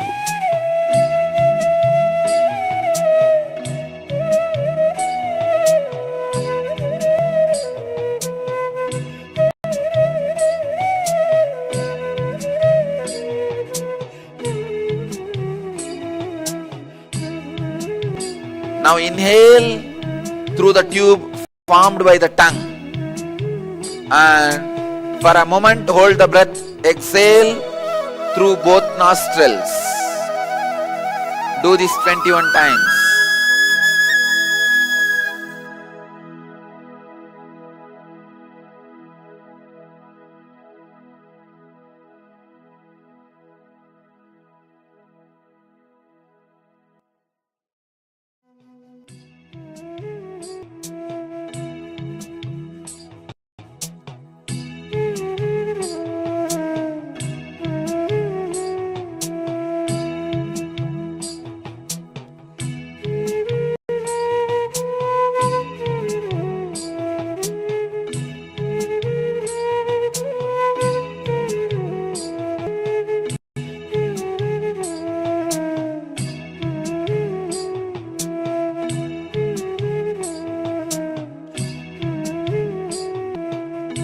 Now inhale through the tube formed by the tongue, and for a moment hold the breath. Exhale through both nostrils. Do this 21 times.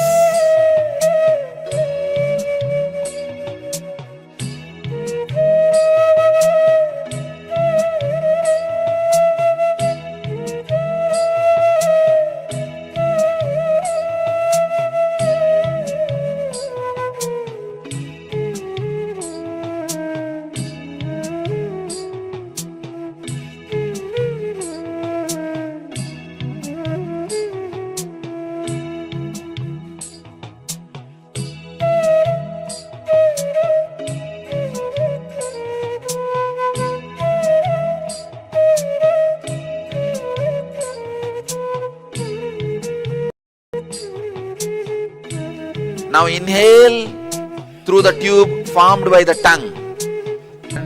For a moment hold the breath. Exhale through both nostrils. Do this 21 times.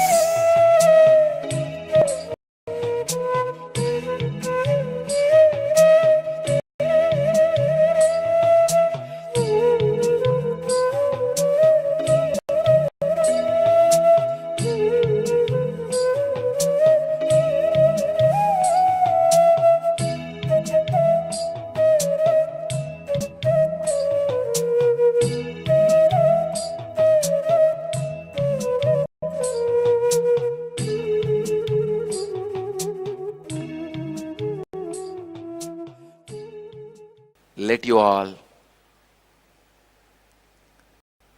go beyond the pattern of the anger. Let you all achieve, experience, live, express, radiate, and share the eternal bliss. Nithyananda. Thank you.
Nithyananda, to all the participants. How was the session for all of you? So such a beautiful revelation. Yes, Nithyananda, Ma Irene Lemos, Ma Teresa, Ma Pratingira, Ma Juan, Ma Parabrahmaswarupini, Ma Margarita Vasconcelos, Nithyanandam. What is it about conscious sovereignty?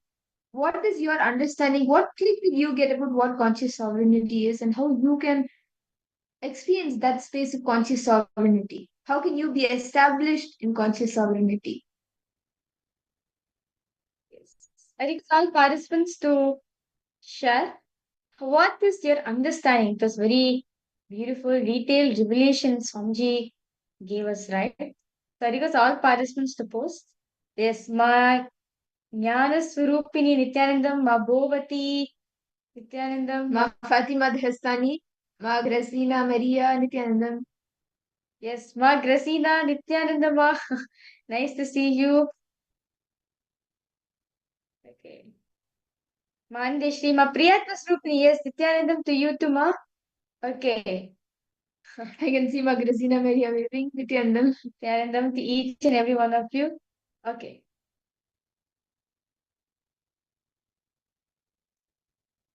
Okay. Must definitely, okay. I have declared that I'm Paramashiva and that won't be part of Paramashiva and more. Wow, that's wonderful. Okay. So I request all participants now to post what each and every one of you understand the conscious sovereignty, as this is actually one of the important topic we need to understand. Yes, I request all participants to post what each and every one of you understand by conscious sovereignty.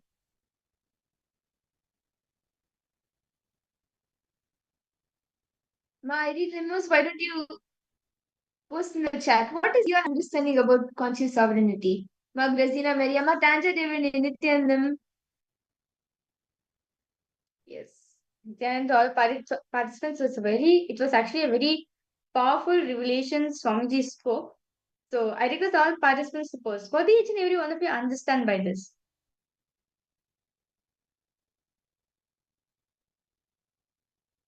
By conscious sovereignty.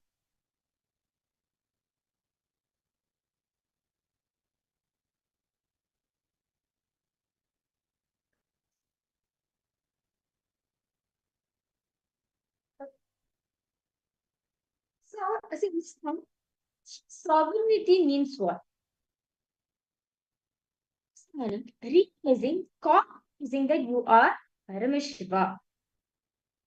No happens in your life, you are Paramashiva. That is conscious sovereignty. See, having sovereignty over your consciousness is conscious sovereignty. Knowing that your consciousness, is one and the same. Like, and Shiva, the source of your first person, your consciousness is Paramashiva. You are made up of him. He is the one who has created you. And you have the ability, you can be you have the sovereignty over your consciousness. See, I can I request all participants to please post their understanding. That's fine. Okay, I kindly request some of you are logged in. Ma Orieta, Ma Soroj Oplish, Ma Kixi Wang. I request all of you to please come on cameras. Nithyanandam.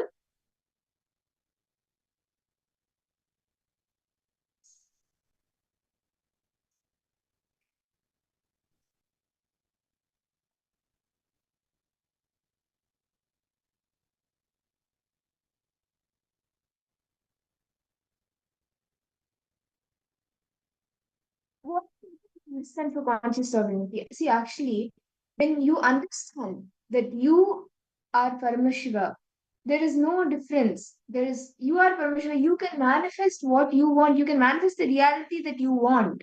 Whatever desire you have, you can manifest that. What you do in your life, having sovereignty of your own decisions, knowing that you are Paramashiva out of powerfulness, anything that you want to do in your life, being able to manifest that is conscious sovereignty. Actually, this topic is one topic all of us need to understand because life, especially problems arise, right? When problems arises, we are we have conscious sovereignty within ourselves. We tend to forget that okay, there's something called conscious sovereignty which is there in me. We ignore it. When we ignore it. Yes, Melissa, you want to share standing more?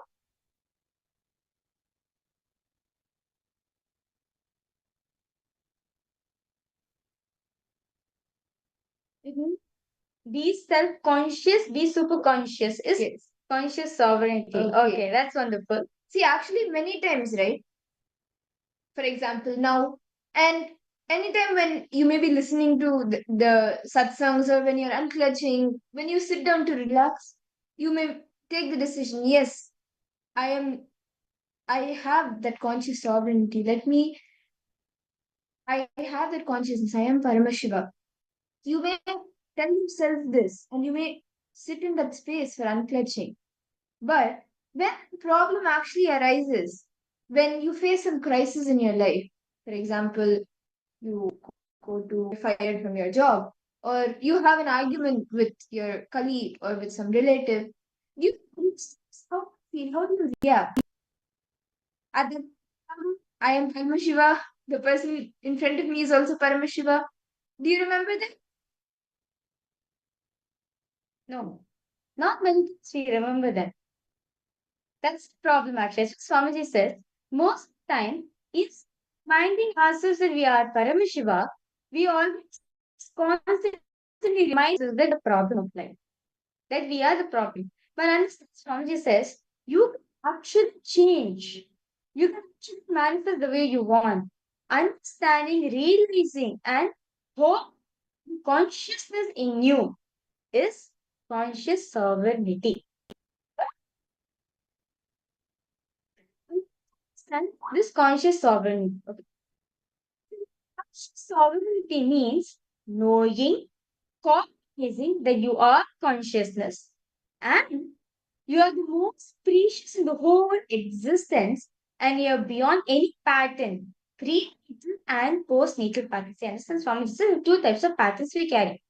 One, all patterns we carry before we take the birth. Before we take this human body, all the patterns we carry. That's the prenatal. Postnatal, all patterns we acquire after taking human form.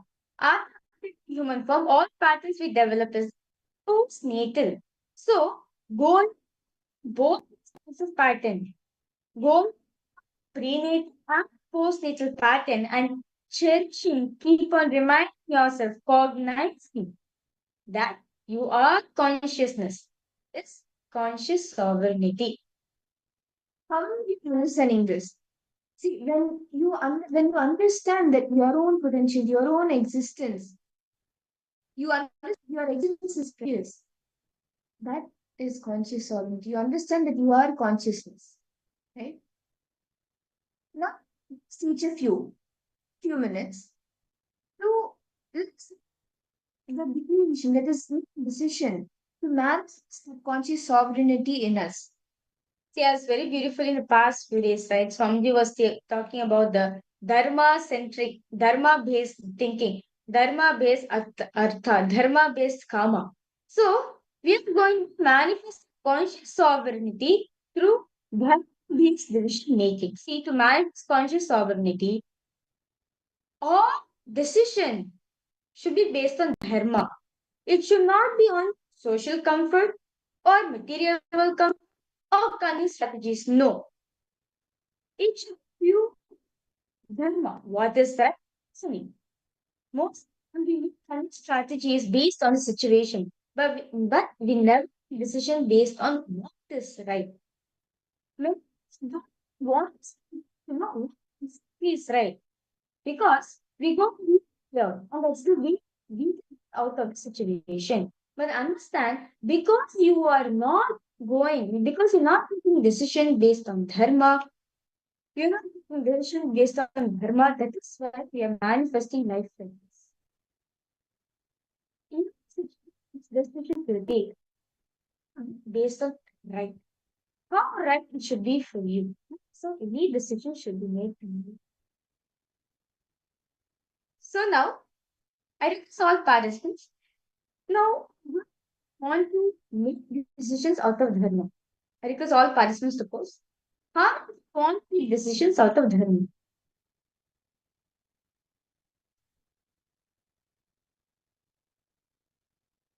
Decision. But dharma centric, dharma based. Okay. What's your dharma in situations, in all situations?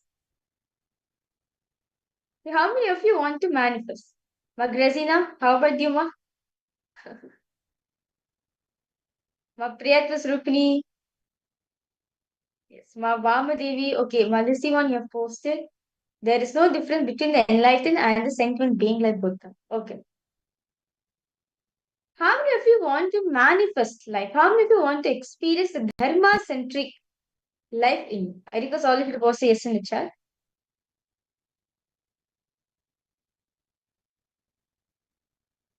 Yes.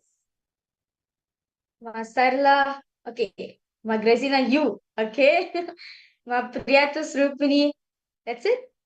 And anyone else? Okay, Ma Stephanie.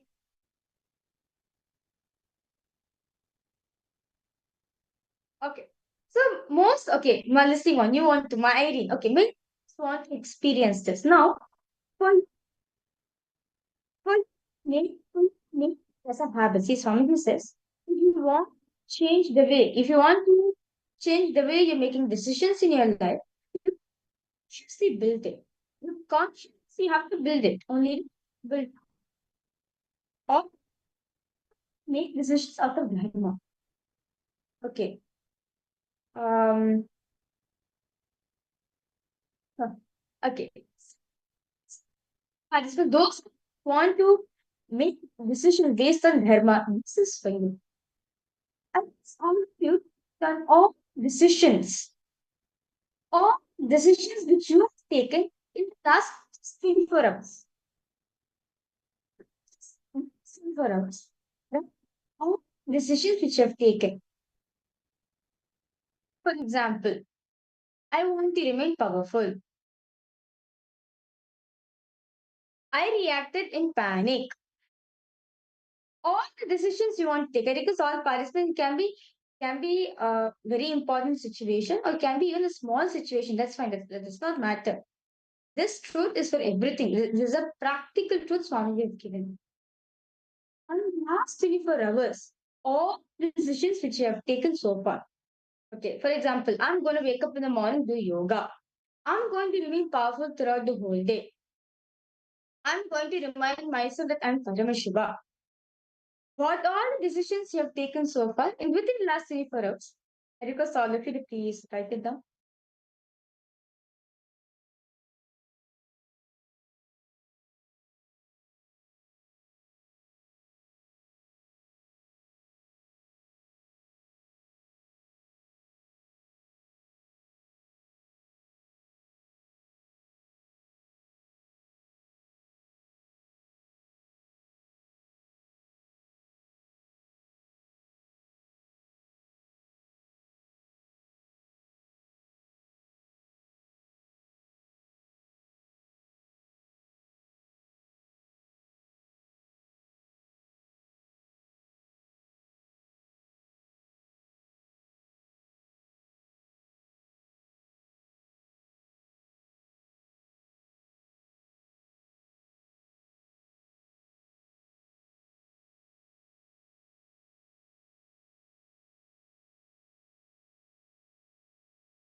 Yes. Nithyananda, I hope each of you have been able to write down the different decisions that you have made in the last 24 hours. You have been able to write down all the different decisions. Now, to each of you, for each decisions that you have written, mark all the decisions where all the decisions that have been based on dharma and all the decisions that have not been based on dharma. To give an example, for example, you always remain powerful based on dharma. You sleep during the Brahma Muhurta. I miss my Shiva, basically dharma. Because okay, I need to wake up during the Brahma Muhurta time. This is what Swamiji has told. But I Shiva and Paramashiva does yoga in the morning. That is so your dharma is that you need to do yoga during the Brahma Muhurta time, but because you are sleepy, that the cognition, okay, let me just go back to sleep. I'll do yoga tomorrow, I'll do yoga later. This is not dharma based. So for decision that you have written down, that is based on dharma, it's not based on dharma. You can put yes or a no, and you can put a one line sentence where exactly you missed. If it is a no, it was not based on dharma. Why? It was not based on dharma. You can add that. Yes, I request all participants first. Yes, Ma Grazina, you have any questions, ma, you would like to ask? Yes, Ma Tanya, Ma Priyatva, please, everyone clear with the next step? So now all the actions, okay, are not clear. Ma Jacqueline, Ma Saralananda, Ma Tanja. Okay, must have a decision out of panic.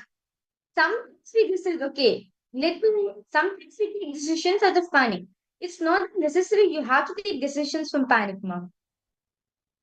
See, it could be decision of not get to yoga today. We will not do this today. Or it could also be a decision, okay, I'm too tired now, let me just skip office. Or decision, I have this task, I have this responsibility. As I am Paramashiva, let me do this responsibility that will help enrich the other person. Decision. It's going to be a decision made out of, oh my god, I need to do something, and like out of that panic mode, you take right or wrong decision. No. Any decision you made throughout the day. Okay.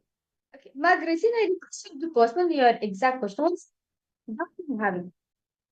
Yes, I request all participants to post what is having within you. Okay. See, in life, decision out of our comfort zones. Some decision out of dharma, decision out of comfort zones. For example, morning yoga is the best practical example I would like to take. You decided, okay, I'm going to wake up in the morning and do yoga because Swamiji wants us to do. That dharma. This is some sovereignty. But a.m. in the morning. Let's sleep for some more time. To happen 7 o'clock in the morning and then I sleep. 7 o'clock, fresh time, nice cool breeze will come, sun will be out. Let me do yoga at 1 o'clock. So I decide to sleep. It is. I'm so tired because yesterday I had a very hectic day. Okay. No problem, Mustard. No problem. Like, okay, 7 o'clock till like I had a hectic day the day before, and I think I'm going to sleep for some more time. Sleep. Some reason understanding. This shows you that we are not ready to come out of a comfort zone. At last 10 o'clock in the morning, you wake. Oh my god, it's 10 o'clock. I'm supposed to be yoga 4 o'clock in the morning. And woke up and all this time what I was doing? I decided to sleep. This is what happens in our life. Make decisions out of our comfort zone, but no, that is not right for us. So everyone clear understanding? Everyone understanding of this, Magazina? Any more questions you have? Ma Stephanie Daters, Ma Grazina Maria, Ma Martha was Nithyananda, Ma Tanjali Reddy, Ma Priyatma Surupini. Do any questions? Each of you able to catch till here? Yes, ma listening one, are you clear, ma? I request all participants to post if you have any questions, do feel free to post in the chat section. That's fine, no problem. So, now the next step, I request all participants, ma Bovati, ma Tanya, ma Priyatma Surupini, ma Lissy Wong, ma Vamadevi, ma Margarita, ma Saroj, ma Orietta, ma Teresa, request all participants to post. Yes, ma Stephanie latest YouTube, ma. Now, I found, now after taking decisions, right? You're taking decisions which you had to in the last 24 hours. Now, decisions. Add column stating, oh, no problem, my Jacqueline. My Jacqueline, Coco, violin. I request you to post which language do you understand, no? Is it Spanish, French, Portuguese? Which is that language you understand, no? Okay. So let's start from this one now. The decision column, right? Detailing the decision taken is based on her, based on a comfort zone. How these two. Everyone's favorite six together. Understand that it's basically find loopholes. That decision based on dharma, that is our comfort zone. So let's start. And for any decision, you need help to understand whether you did it from dharma or whether it was not aligned to your dharma, then please feel free to post in the chat. And if you don't want to, if you're not comfortable sharing it, you can even post in a private message to us in to the PSM Tech Team ID. You can post it, and we will help you to understand better whether it is dharma or not dharma. We will help you come whether it was according to your dharma or not. So please take a few minutes and start writing down.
All participants. I hope each of you have been able to complete writing down which of your decisions are dharma based and which of them you missed dharma in. And it's all participants to post. I request each of you to post if you have been able to complete writing it. And the next step, Swamiji beautifully has revealed the next step for this is, but actually before we move into the next step, if any of you have any questions, I request each of you to post in the chat. Feel free to post in the chat and we can answer your questions.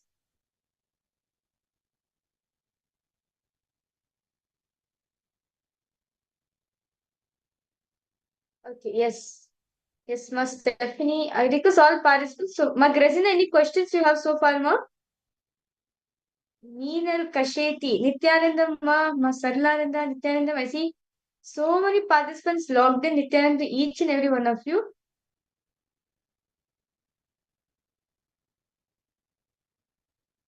Okay.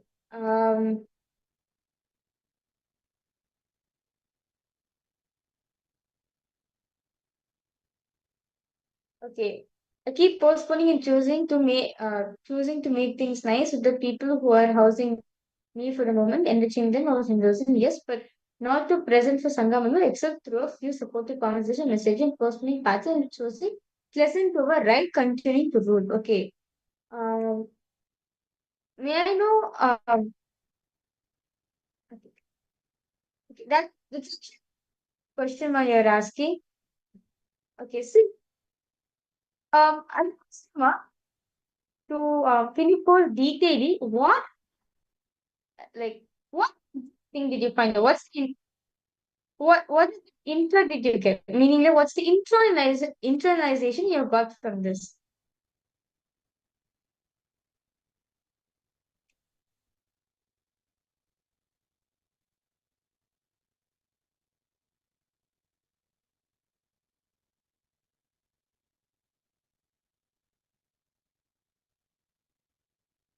Yes, ma'am.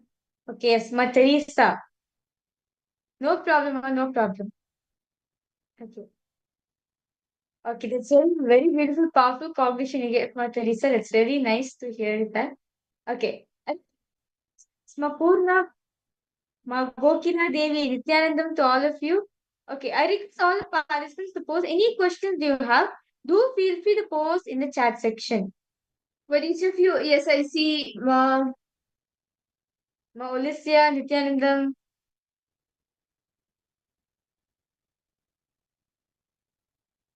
Okay. Okay, so Ma Priya, sort of questions you have, Ma? Okay, yes, no problem, Ma Teresa. Yes, you can go ahead, continue.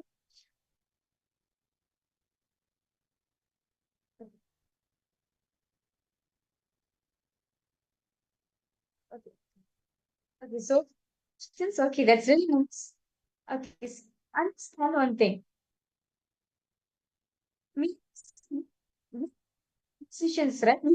Aware What decisions are we taking from? Is our decision in the space of completion our decision based on dharma, or am I decision based on adharma? Okay, no problem, ma Priyatus Rukni. Yes, ma Abha Sharma, Nithyanandam to you. Ma Olyssia, ma Yuling Su, Nithyanandam. Yes, Nithyanandam Abha Sharma. Yes, okay. Okay, so let's now continue with the next exercise. So Swamiji has given very beautifully that because each of you depend on in the same table, patterns, both the prenatal and postnatal patterns that led you to make the non-dharmic decisions.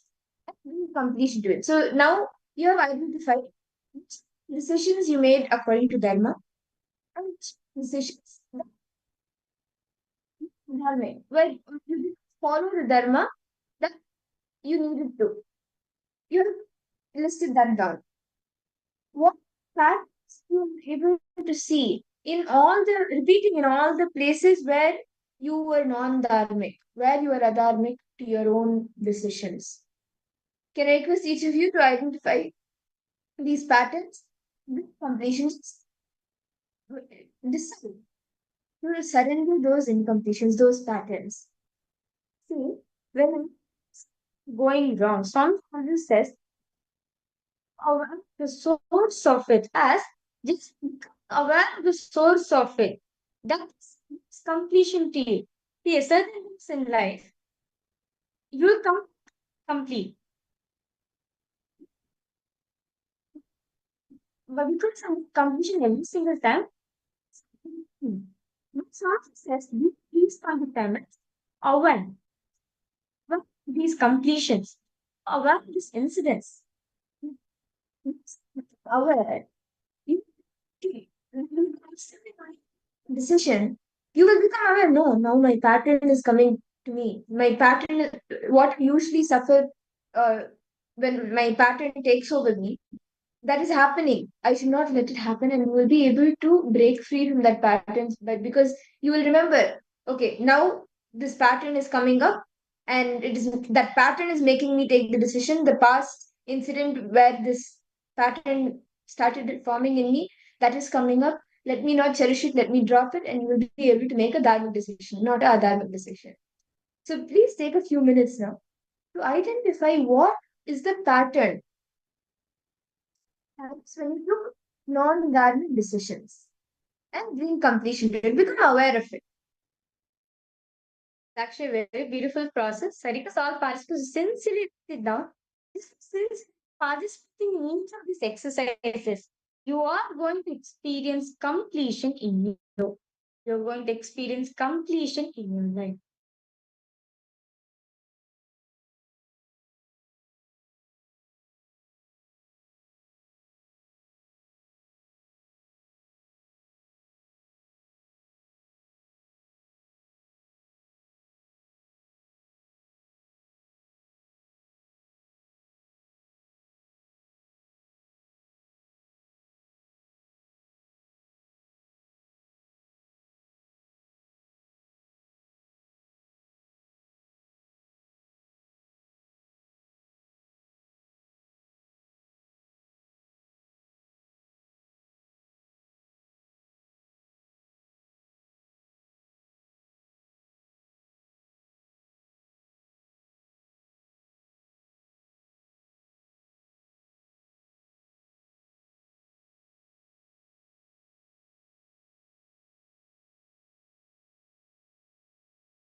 Nithyananda.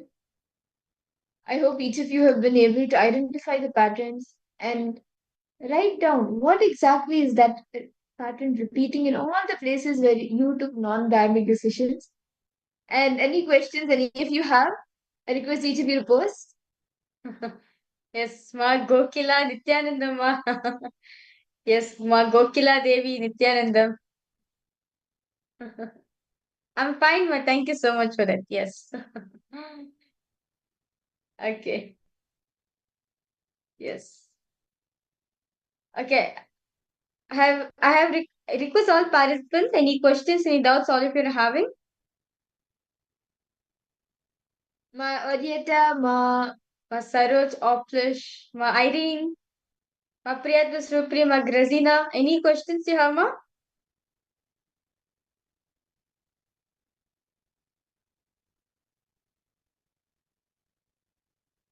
Okay.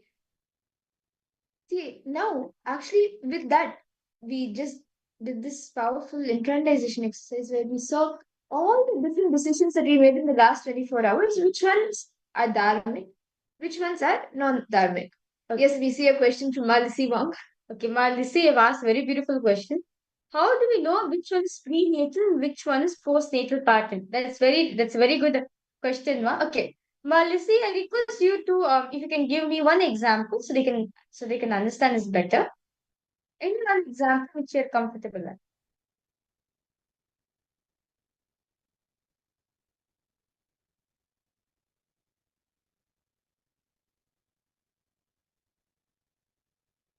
Can be anything.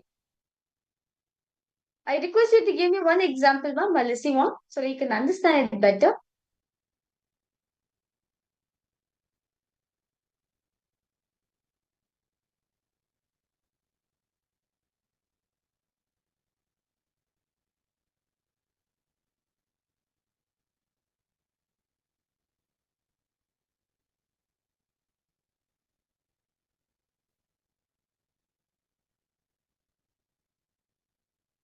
Okay. I just don't know how to differentiate. Okay, no problem. See, Ma, postnatal pattern. Postnatal patterns, Swamiji shares basically all the patterns which you've developed from now. Like basically from the time you remember yourself, right? All the patterns such as like uh, responding to the situation very fast, carrying powerlessness inside of you, or making your basically all the patterns which you have developed ever since you have gotten from ever since you remember yourself. Basically, this birth. Patterns basically the incompletion which you have gotten from your mother. Like, for example, your mother had an incompletion towards her family, which because of which you also got it. Basically, with this somebody says by this, okay, you just don't know how, okay. These patterns are nothing but the incompletions you get before you taken this birth. Like it's like the carryover from the previous births. Whatever patterns you have accumulated from the previous births, and you are carrying it on to this birth. Those are the prenatal patterns. So you may not be able to find exactly when it began. Even like see, there's some things like from the time you remember yourself, you may be able to identify. Some things which you are like how much ever deep you go, you may not be able to identify it. Those may be the prenatal patterns. Okay. To give an example, ma, postnatal patterns like the okay, how do they know they have previous life or prenatal? Actually, ma, if you trace it back from the first time where you got in this pattern, like if you trace it back from where you got this pattern, you may see that okay, I've got this pattern from my mother. So that is going to be cute to know that okay, this is a prenatal pattern or which is postnatal pattern.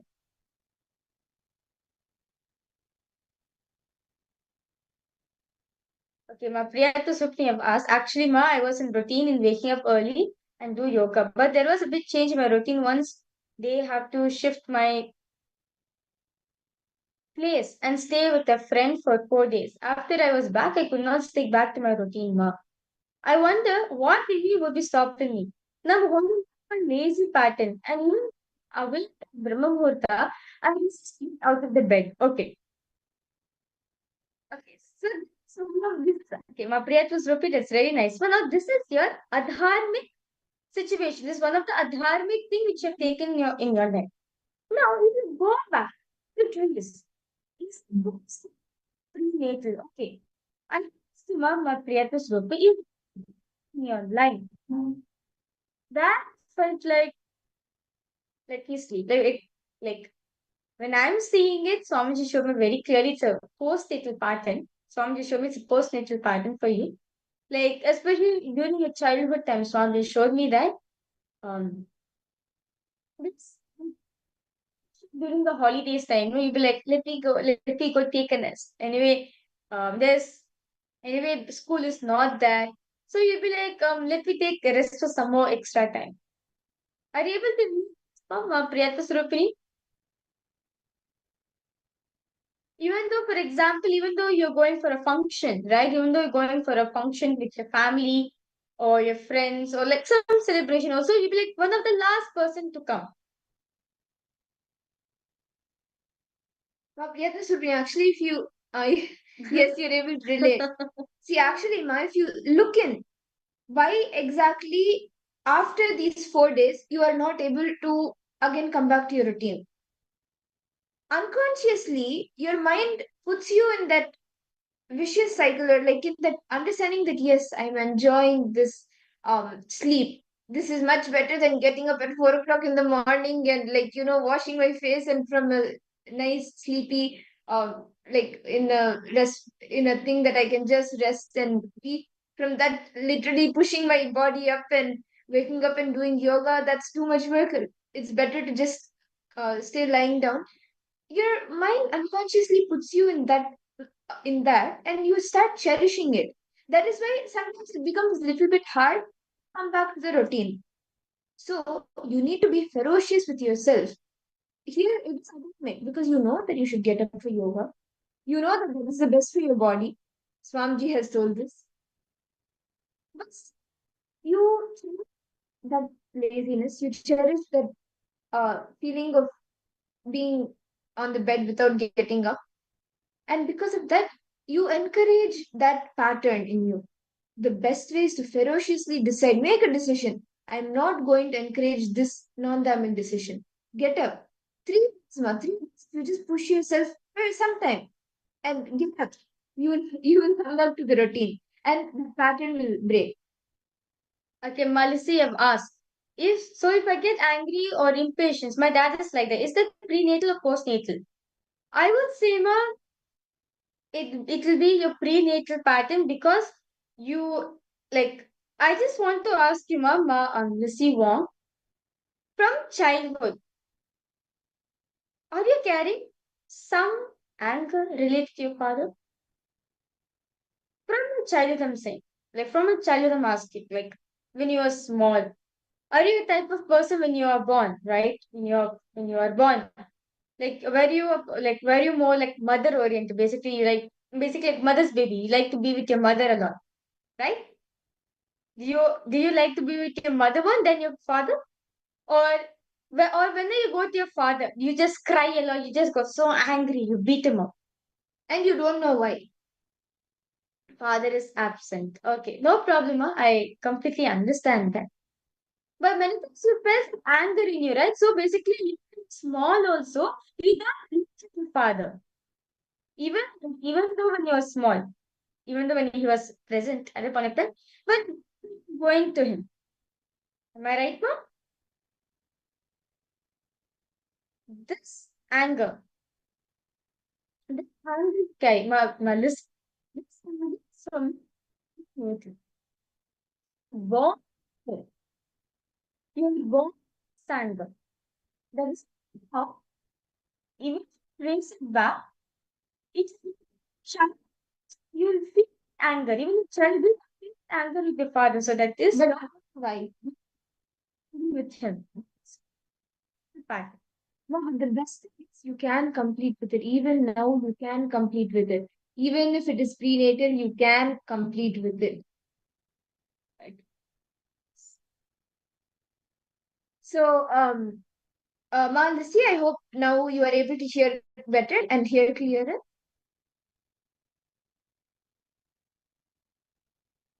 Is this better, ma?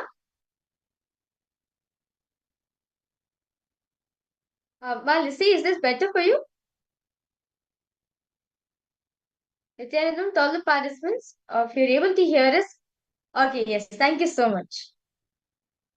Yes, ma. So the best part is the greatest news is that you can complete with it even now. It's just a decision. It's just the completion the decision to do the completion and let it go. Grazina Maria has asked, when being not obedient, loyal to elder family.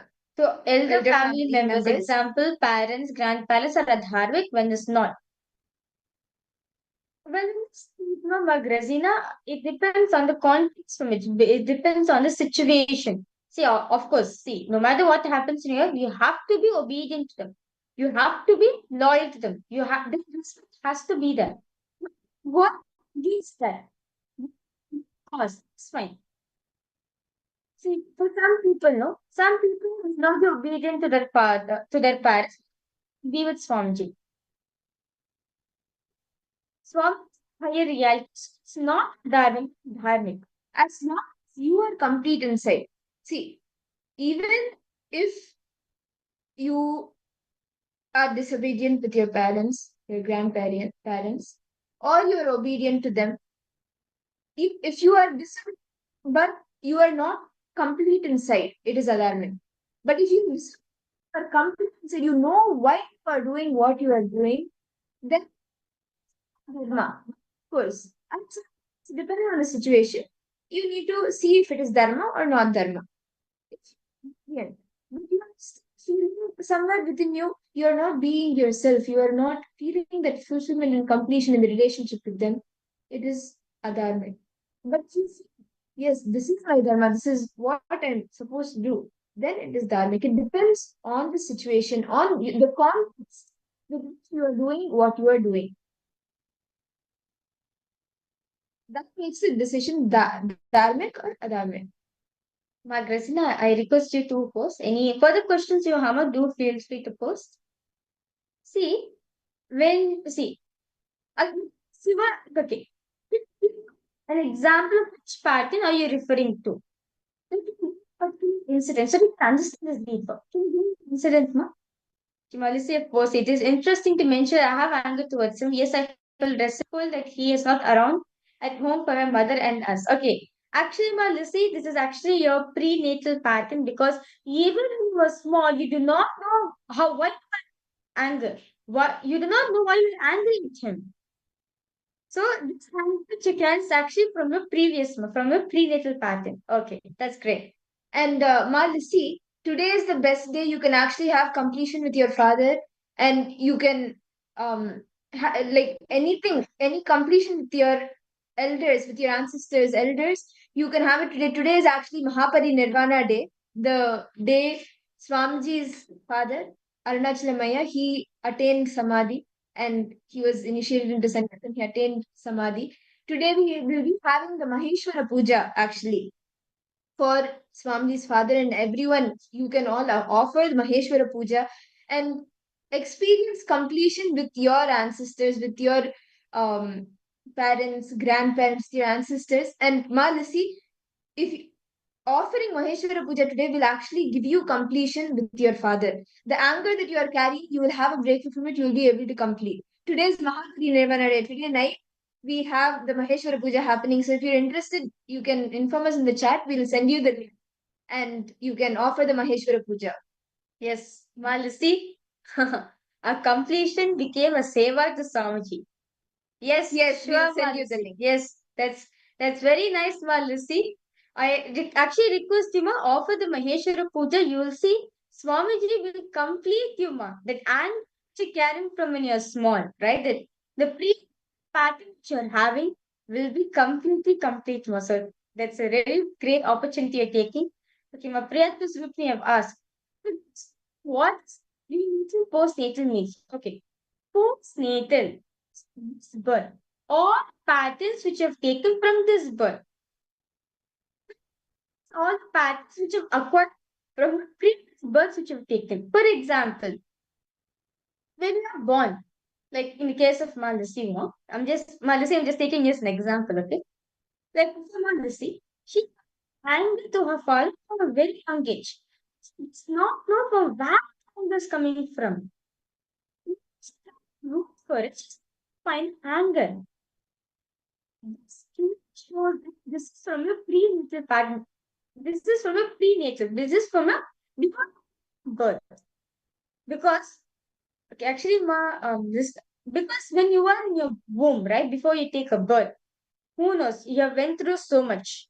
Like maybe your mother might have gone psychologically, she might be going through ups and downs. And as a child, like as a baby, the child is everything. Because the child is in the womb, right? The child is connected to mother. What mother is going through, and the child also will experience it. That's why when you are born, you feel you do not know why I'm like that. But you do not know why it's like why do I react like that? Those pre-natal patterns. Yes. Mapriya Surupi, are you understanding, no? I hope this answers your question. Yes, thank you so much for no problem. Okay. So now oh Lucy, that's fine. Lucy, that's fine, no problem. And Lucy, I request if you could put your phone number, share your phone number in the private chat, and our team will contact you. Actually, Lucy, that's a very good topic. That's a great taking. For some of the pre-natal patterns, right? Only Swamiji can see, not anyone. Only Swamiji can complete with us. So when we start Swamiji completely, he will take care of the rest. He definitely make sure. Not just the pre patterns alone. Even the patterns, he will complete it. So with this, we are going entering into a very beautiful session where as to participants all going to be We are all going to be having the darshan of Bhagavan Lingodbhava, the unmanifest form of Paramashiva, where he manifests as a shaft of light in Tiruvannamalai and blesses us all when he appears to dissolve the conflict between Bhagavan Brahma and Bhagavan Vishnu.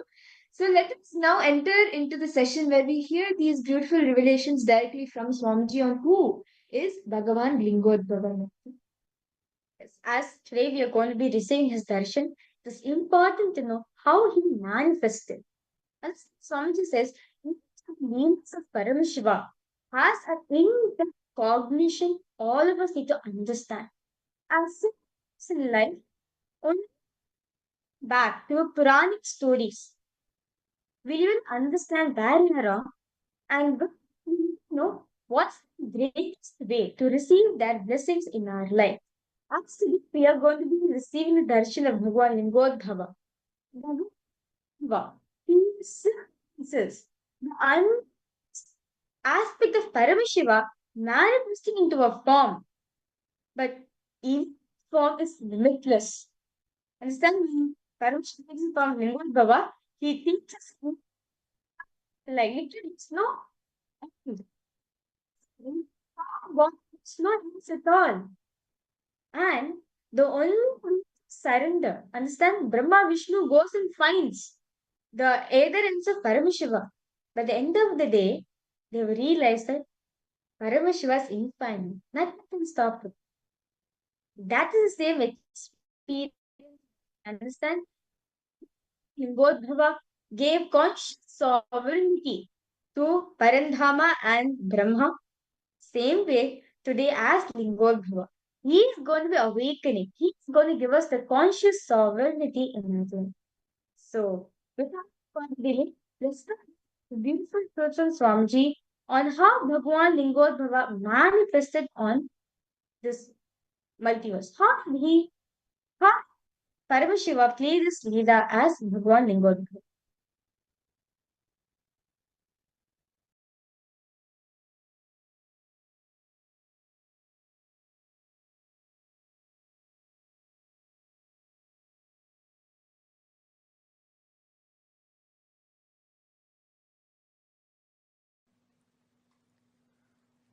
all you need to enjoy the powers and superconscious mutation of 64 manifestations of Paramashiva is to have the right knowledge about all that 64 manifestations. You need to understand Paramashiva as he introduces himself. Listen, you just need to know what is swimming and see somebody is swimming, then simply your muscle memory starts manifesting swimming.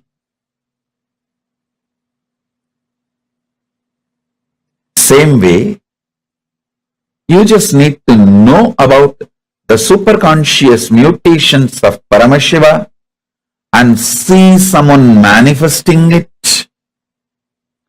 Your muscle memory, bioenergy, all will just pick up. And simply you will enjoy superconscious mutation of Paramashiva. Next, Lingodbhava. Paramashiva manifests as Lingodbhava, Arunachala, to resolve the conflict between Brahma and Vishnu and establish the real truth about the supremacy. Listen, actually, today is the best day. Sadashiva appears for Brahma and Vishnu early morning in the form of light shaft, means the consciousness which is beyond time and space enters into time and space. All of you know the story of Brahma went to find the head of the Sadashiva, Vishnu went to find the feet of Sadashiva. Brahma was inflicted by tiredness and self-inflicted boredom. The problem is, when you are tired and bored, not only you are a dead weight on you, sometimes you even become cunning to cheat others. This fellow looks around and he does not want to accept his failure. Tries to show he is successful. So one flower was falling from Sadashiva's head. He catches that flower and asks, "Hi, from where are you coming?" "No, I am coming from Sadashiva's head." "How long you are traveling?" "Oh, I am traveling for 4 Brahma's age." This fellow is shaken. "What? 4 Brahma's age you are coming down?" Then that flower asks, "Who are you?" He says, "I am the Brahma of this age." "Oh, I have seen 4, your grandfather, great grandfather, 4 of your fathers. I am coming down. Why are you coming here?" Brahma says, "No, by the way, I wanted to reach Sadashiva's head, so I am coming up." That flower laughs and tells, "Fool, I have not even been kept on the top of the head, I have been kept on the ears." So from ears I am landing. From ears, on the ears Sadashiva put me, from there I slipped and I am landing for 4 Brahma's age. Fool, when are you going to reach there? Forget about it. Then that Brahma says, "All right, can you do one favor for me? Can you be a witness for me that I reached Sadashiva's head and brought you from there?" That flower says, "After all, anyhow I am going to go there." Super conscious sovereignty. Listen. Super conscious sovereignty is the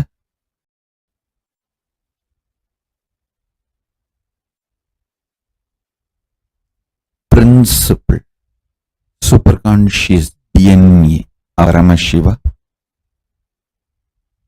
will be manifesting today in all of you. Listen. Superconscious sovereignty. Let me explain. Listen intensely. What I am going to say now, the superconscious sovereignty,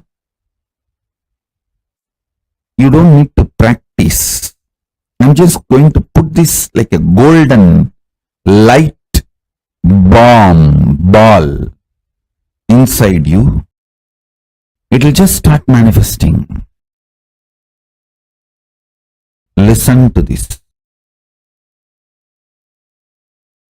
Your superconsciousness is the most supreme,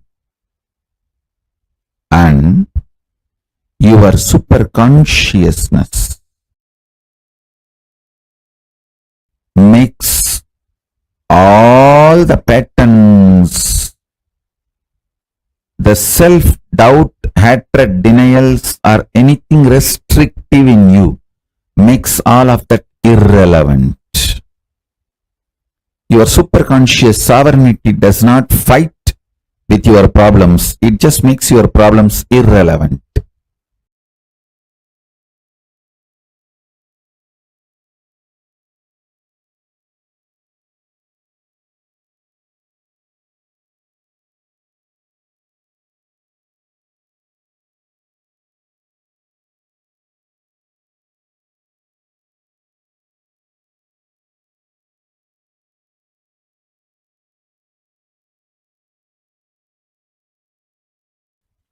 Declare your superconscious supremacy over everything.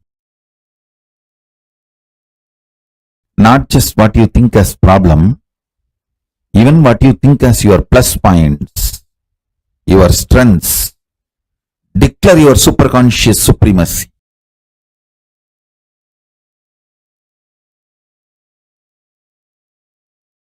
As Paramavatara of Paramashiva, I'll make it happen for all of you. You just declare. Understand?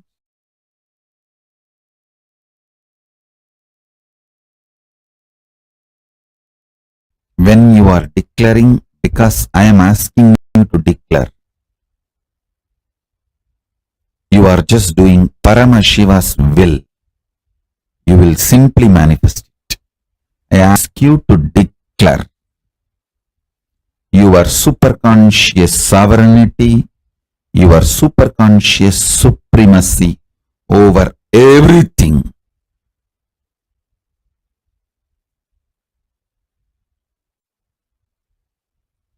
You will see your problems and solutions all become irrelevant.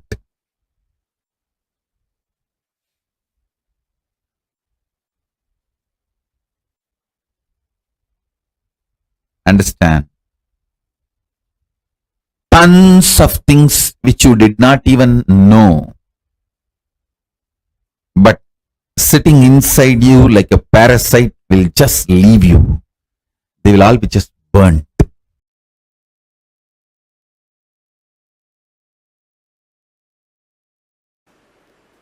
Let's enter into 9th verse of Isavasya Upanishad. I'll continue to expand on the 9th verse of the Isavasya Upanishad. Please recite along with me.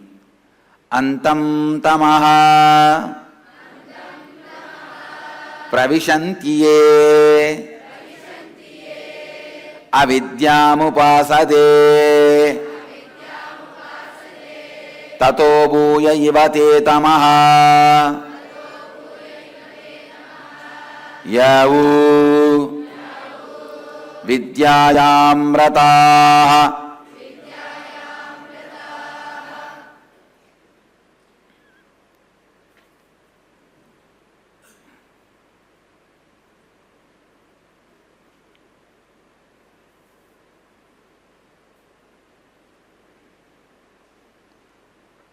Let me give you the English translation. Those who worship avidya the ignorance that veils the true knowledge of truth, consciousness, enter into blinding darkness characterized by the absence of perception, but into greater darkness of ignorance than that enter they who, considering themselves as scholarly and learned, are engaged in Vidya, the incomplete knowledge acquired for vested interests, characterized by the impure perception of truth, consciousness. Listen. This story can completely explain this one verse. Brahma and Vishnu searching Mahadeva's head and feet. Brahma goes up, Vishnu goes down. Both are seekers. Vishnu goes on and on and on and on and on. At one spot he feels enough, tired, bored.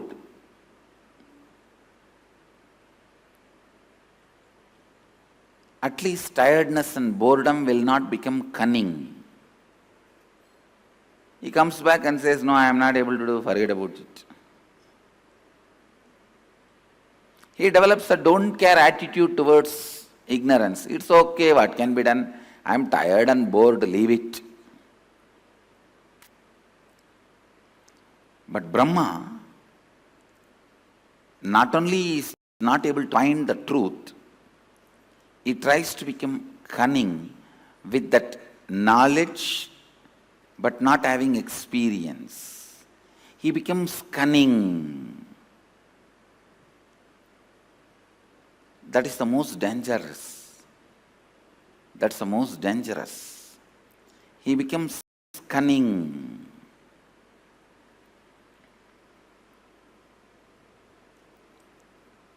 He gets engaged in Vidya, the incomplete knowledge acquired for vested interests, characterized by impure perception of truth, consciousness. Listen.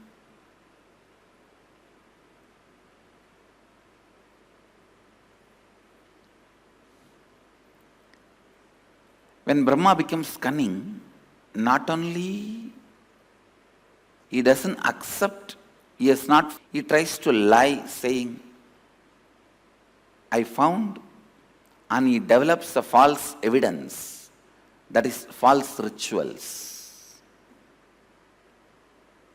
false techniques, to say, I found, if you use this technique, you will find. Understand the context of this verse. This verse describes two major problems a seeker faces when he starts transforming his cognition that he is consciousness. Understand the context. Meditate on the context. Look in and face all the difficulties you face when you shift the cognition. You are the consciousness. Mahadeva, Shiva.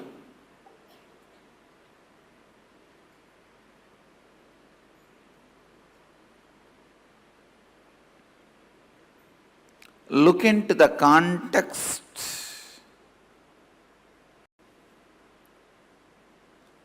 Try to experience the truth.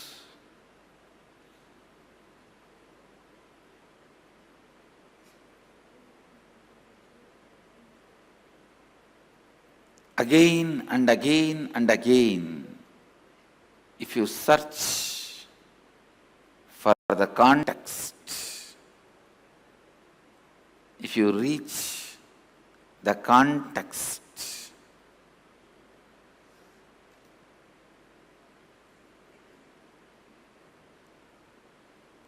you will understand what Upanishads mean by this verse.